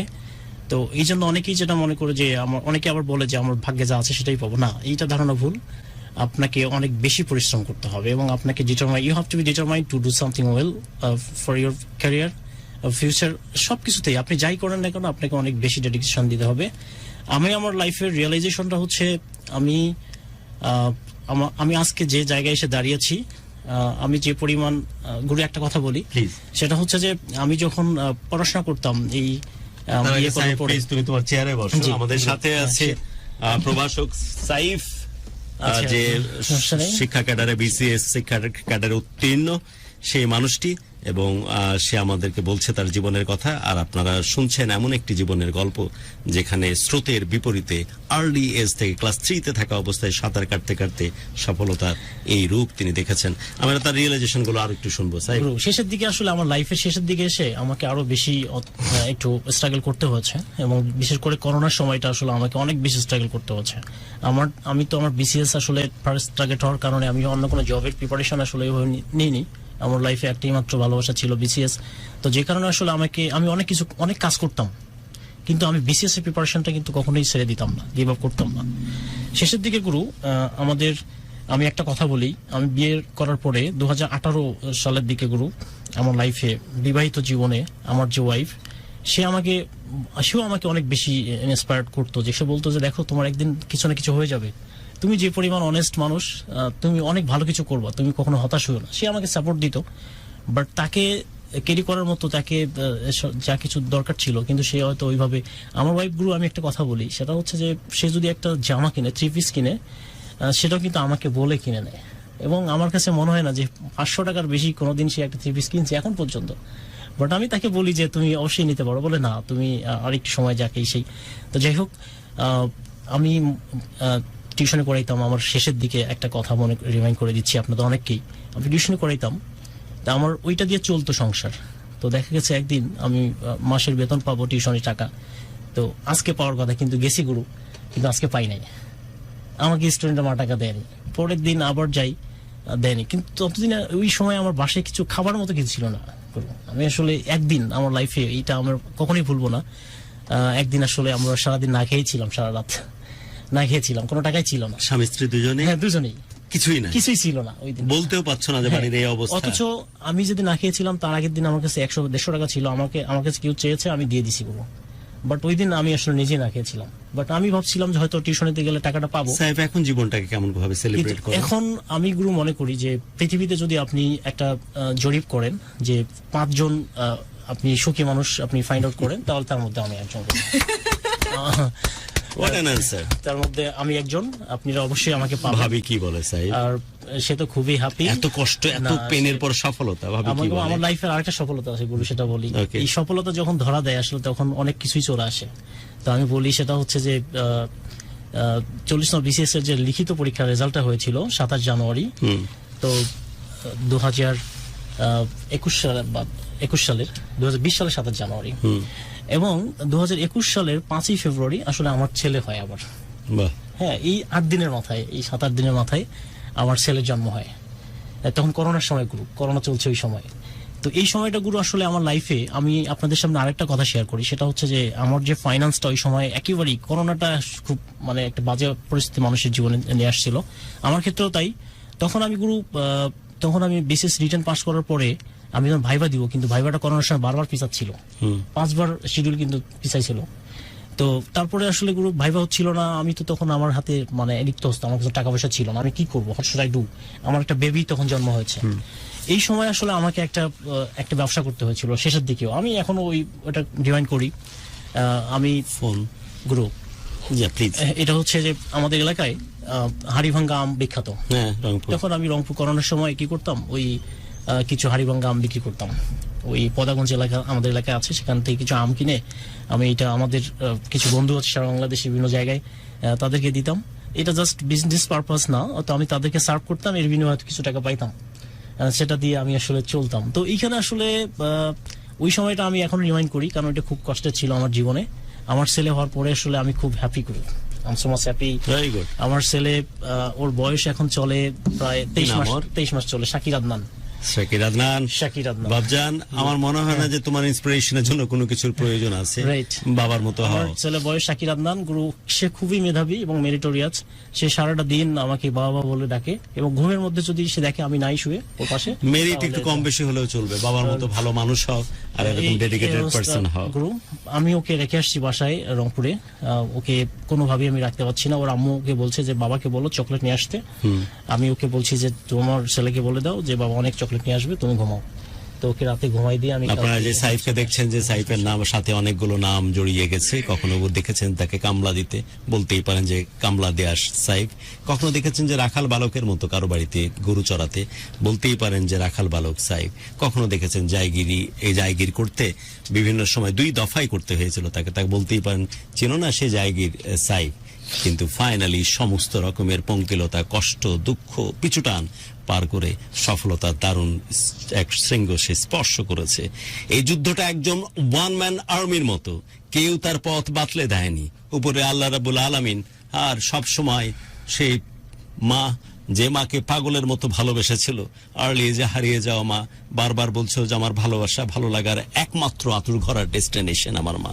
সে মায়ের আশীর্বাদ থাকলে, আল্লাহ রাব্বুল আলামিন পথ বাতলে দিলে, সমস্ত পরিশ্রম কষ্টকে পার করে এখন সে একজন lecturer Saif. So it's a grand honour and salute to you on behalf of the everybody out of there. এবং আমাদের ভালোবাসার বাংলাদেশের আর্কাইভে অনেক যত্নে, অনেক সযত্নে লালন করব এই মানুষটার দারুণ অগ্রযাত্রাকে। এবং আমি তো বিশ্বাস করতেই পারি, যখন আমি আমার নিজের কথা বলতেছি, আমি বলছিলাম যে আমার বাবা মার কত বেশি স্যাক্রিফাইস আমার প্রশ্নে, কত কষ্ট, কত প্যাম্পারিং, তারপর আমি তেমন কিছুই হতে পারিনি এডুকেশন লাইফে। কিন্তু সেই জায়গাতে একটা ছেলে শুধু বইকে ভালোবেসে, পড়ালেখাকে ভালোবেসে, সমস্ত কষ্টকে আলিঙ্গন করে আজ কত বড় একটি জায়গাতে পৌঁছেছে। তাই আমি নির্দ্বিধায় বলতে পারি, I really you are that greater than me.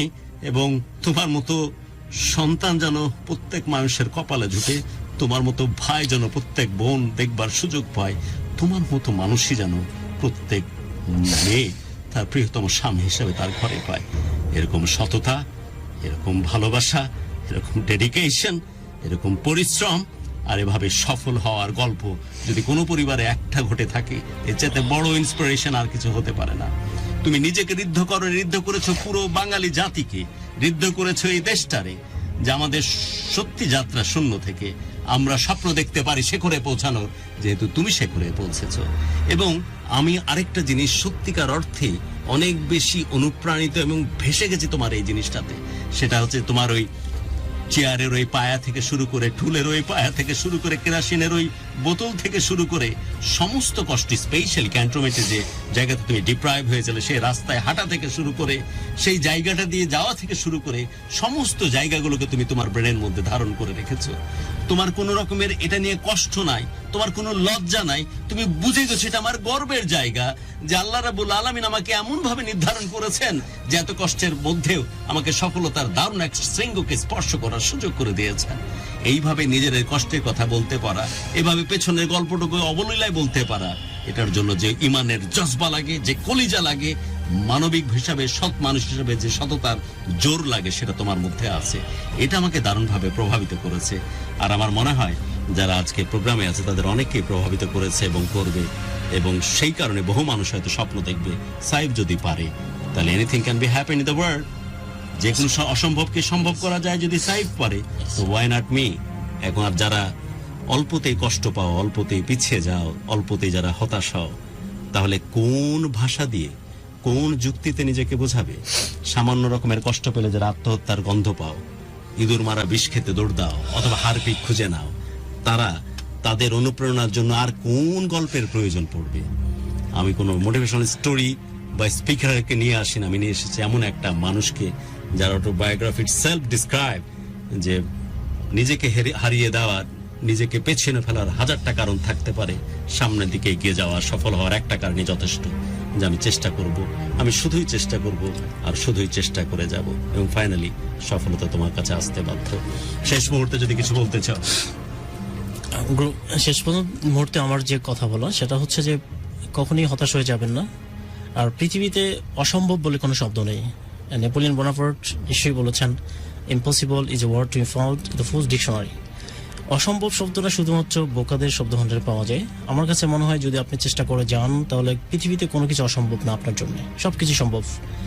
Nothing is impossible here, কারণ পৃথিবীটা আপনার জন্য, এবং আপনি যদি চান তাহলে এটা পেয়ে যাবেন। গুরু, আমি শেষের দিকে আরেকটা কথা বলি, সেটা হচ্ছে যে আজকে আমি যখন এলাকায় যাই, গ্রামে যাই, তখন আসলে গুরু আমার এলাকাবাসী, আমাদের গ্রামবাসী সবাই খুবই হ্যাপি এবং দেয়ার সো মাচ চেয়ারফুল যে তারা তাদের এলাকা থেকে আমাদের এলাকা থেকে ফার্স্ট বিশেষ ক্যাডার আমি, তো তারা আমাকে অনেক বেশি অনার করে এবং রাস্তা দিয়ে গেলে হয়তো দেখাই দেয় যে এই ছেলেটা ক্যাডার, এই সেই বিশেষ ক্যাডার। তো তখন আমার খুব ভালো লাগে, সত্যি ফিলিংসটা এরকম। তখন আমি আসলে রিমাইন্ড করি যে আমি যদি সেদিন ডিসিশনটা না দিতাম ওই পালানোর বাসা থেকে, আমি যদি ওই দিন পালিয়ে না আসতাম, তাহলে হয়তো আমার ইতিহাসটা অন্যদিকেও ভিন্ন দিকেও হতে পারতো। হয়তো আমি আপনাদের সামনে দাঁড়াতে পারতাম না, বা এই ঢাকা F91 থেকে আসলে কিছু বলার সম্ভব হতো না।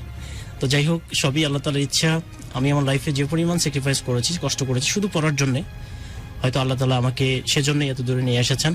আমি গুরু বিশেষ আসলে 41-এও ভাইবা দিব, আসলে আরেকটা ভাইবা দিব। তো যাই হোক, আমি যেটা বলবো সেটা হচ্ছে যারা বিশেষ প্রিপারেশন নিচ্ছেন তারা একটুতেই হতাশ হয়ে যাচ্ছেন যে আমি পারবো কিনা, আমার পক্ষে সম্ভব কিনা। না, হোয়াই নট, আপনার পক্ষে সম্ভব। তবে আপনাকে সবসময় আপনি যেটা চান সেটার জন্য আপনাকে অনেক বেশি স্যাক্রিফাইস করতে হবে। সেটা আপনি যদি একটা মেয়েকেও চান তাহলে মেয়ের পিছনে আপনাকে অনেক বেশি স্যাক্রিফাইস করতে হবে। তো আপনি যেটাই চান সেটার জন্য আপনাকে অনেক বেশি স্যাক্রিফাইস করতে হবে। আর দিন শেষে আমরা মানুষ, আমরা হয়তো দেখা যায় যে আমরা পেয়ে যাই না পেয়ে অনেক সময় পাই না। তো সবসময় যে পেতে হবে বিষয়টা এরকম না। আমি আমার কাছে ডিমাইন্ড করি গুরু, পৃথিবীতে সবচেয়ে মানুষের মূল্যবান জিনিস হচ্ছে তার জীবনটা।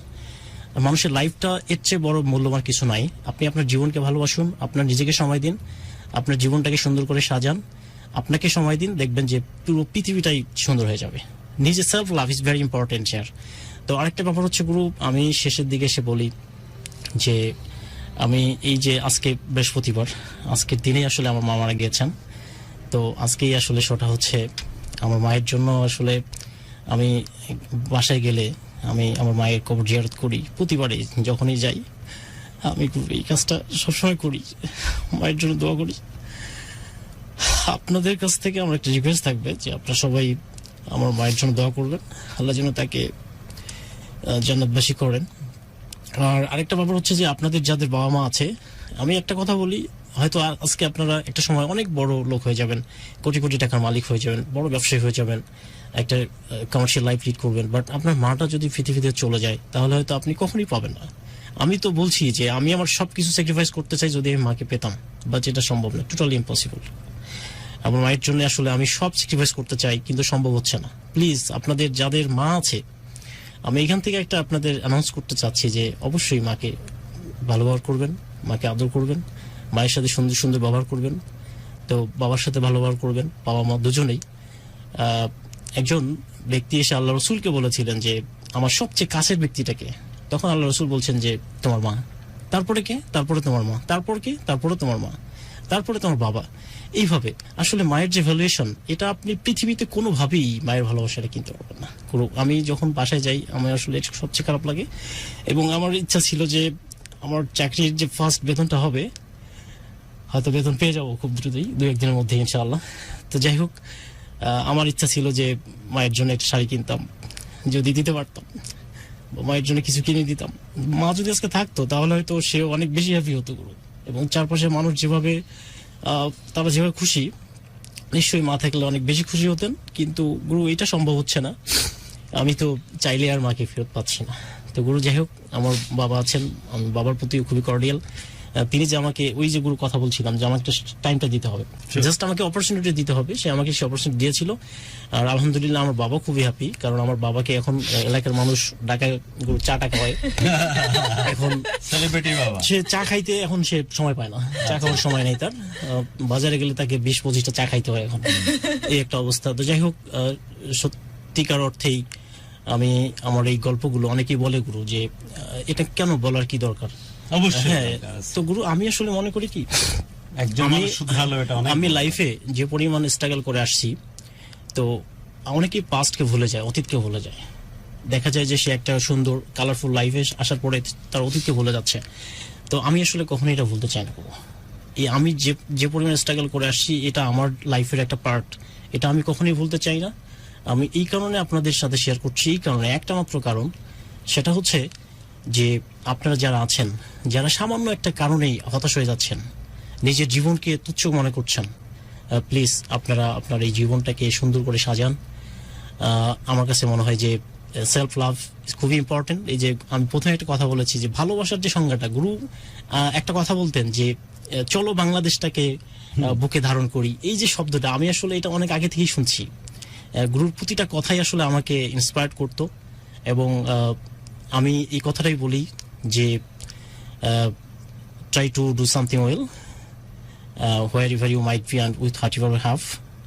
আপনার যা আছে যেখানেই থাকেন, ঠিক ওই জায়গা থেকেই আপনি ভালো কিছু করার ট্রাই করেন, আর স্যাটিসফাইড হওয়ার ট্রাই করেন, কারণ স্যাটিসফ্যাকশনটা আসলে দিন শেষে আসল গুরু। একদমই তাই। অনেকেই দেখা যায় অনেক কিছু আছে বাট স্যাটিসফ্যাকশন নাই, তাহলে কিন্তু হবে না। তো যাই হোক, ঢাকা 924 অনেক অনেক থ্যাঙ্কস, এবং Thank you, আমি সাহেব। গুরুকে অনেক থ্যাঙ্কস, এবং অঙ্গনাপু, হ্যাঁ অঙ্গনাপু, তাকে অনেক অনেক থ্যাঙ্কস। আসলে একটা সুন্দর আচ্ছা, আমি একটু story। সারপ্রাইজ দিই হ্যাঁ, জি, জি, sure. 31 ডিসেম্বর সমাগত, তো 31 ডিসেম্বর গিফট 22 চলে যাচ্ছে 23 সমাগত। অ্যাটলিস্ট 2জন কলারকে আমরা আমাদের ভালোবাসার সাক্ষ্য হিসাবে গ্রহণ করতেছি। 01849049004 যারা প্রথম ফোন করছে, এরকম 2জন কলারকে আমরা এখন ফোনে নিব, আর 2-একটা টেক্সট এই ফাঁকে নিয়ে ওকে, নিব। রুবেল ইসলাম বলছে সাইফ স্যারের মা যা, আচ্ছা ওকে ফাইন। মাসারুল আছে, আপনার মাকে আল্লাহ জান্নাতবাসী করুক। আচ্ছা, রবিন বলছে I love my mother. Azizul বলেছে হাই, কেমন আছেন? রংপুর থেকে শুনছি, আপনি আমাদের রংপুরের গৌরব। আচ্ছা, চমৎকার।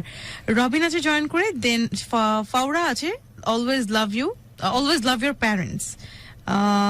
দাঁত থাকতে দাঁতের মূল্য দেওয়া উচিত, এটাই সত্য, এটা আমরা প্রিয় লাস্ট বলেছে। 2টা ফোন কল নিব, এবং সাইফ লেকচারার প্রভাষক সাইফ আসলে রেসপন্স করবে। ফার্স্ট ফোন কল, কে বলছেন কোত্থেকে? হ্যালো, জি আপনি লাইভে আছেন, কে বলছেন কোত্থেকে বলছেন? আচ্ছা, আরো 2-একটা টেক্সট নেই। ওকে, নেক্সট ফোন কল, হ্যালো, কে বলছেন কোত্থেকে বলছেন? আপনার কল কি এই? আহা, এটা একটা বড় সারপ্রাইজ 2022-এর। ওকে, জি আসসালামু আলাইকুম। হ্যালো, ওয়ালাইকুম আসসালাম। আপনি ফার্স্ট ফোন কলার, আমাদের সাথে আছেন সাইফ। সাইফের জীবনের গল্প হয়তো শুনেছেন, অর্থাৎ প্রভাষক সাইফ। যদি আপনার কিছু বলার থাকে। কি নাম আপনার? জি, আপনি পুরো গল্পটা কি শুনেছেন? আপনি কি গল্পটা শুনেছেন আজকে ফার্স্ট টু লাস্ট? কি মনে হলো আপনার? সাইফকে কি বলার আছে বলুন, শুনতে পাচ্ছেন? ভাষা হারাই দিল, গল্প শোনা বড় ভাষা হারাই দিল। এই খবর তো মানুষ চালু করতে আমার জীবনে ফার্স্ট। ওকে, ভাষা হারান ঠিক আছে, বাট জ্ঞান হারায়েন না। এই জ্ঞানের মধ্যে এটা নিয়ে নেন, যাতে করে আরেকজন সাইফের মতো করে আপনিও ডেমনস্ট্রেট করতে পারেন ভবিষ্যতের পৃথিবীকে। অনেক কৃতজ্ঞতা। লাস্ট ফোন কল, আমি বলেছি 2টা ফোন কল নিব, লাস্ট ফোন কল নিয়ে অনুষ্ঠান শেষ করছি। এর মধ্যে আর 1-2টা টেক্সট আমি নিতে চাই, ফোনটা নিয়ে নিব কি উইথ ইউর পারমিশন?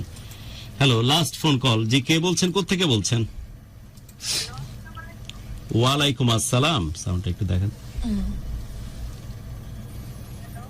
জি শুনতে পাচ্ছি, বলুন। আপনি কি গুরু? আমি গুরু বলছি, বাট আমার মহাগুরু প্রভাষক সাইফ আমার পাশে আছে। বলুন কি বলতে চান? কি? জি আমি লাইভে আছি, আমি গুরু বলছি, বলুন। আর আমার সাথে আছেন সাইফ, যিনি বহু কষ্ট করে আজকে লেকচারার সাইফ। বলুন, আপনার কথা শুনতে পাচ্ছি, প্লিজ বলুন। আমি আপনাকে অনেকদিন ফোন করছিলাম, পাইনি স্যার, আজকে পাইছি। আপনি এর আগের দিন ফোন দিচ্ছেন, পাইন না, আজকে পাইছেন। আর আপনি ফোন না দেওয়ার কারণ, আপনার ফোন না পাওয়ার কারণে কষ্টে ছিলাম। আজ সত্যি আমার ভালো লাগতেছে যে আপনি আমার সাথে ফোনে আছেন। কিছু বলতে চান?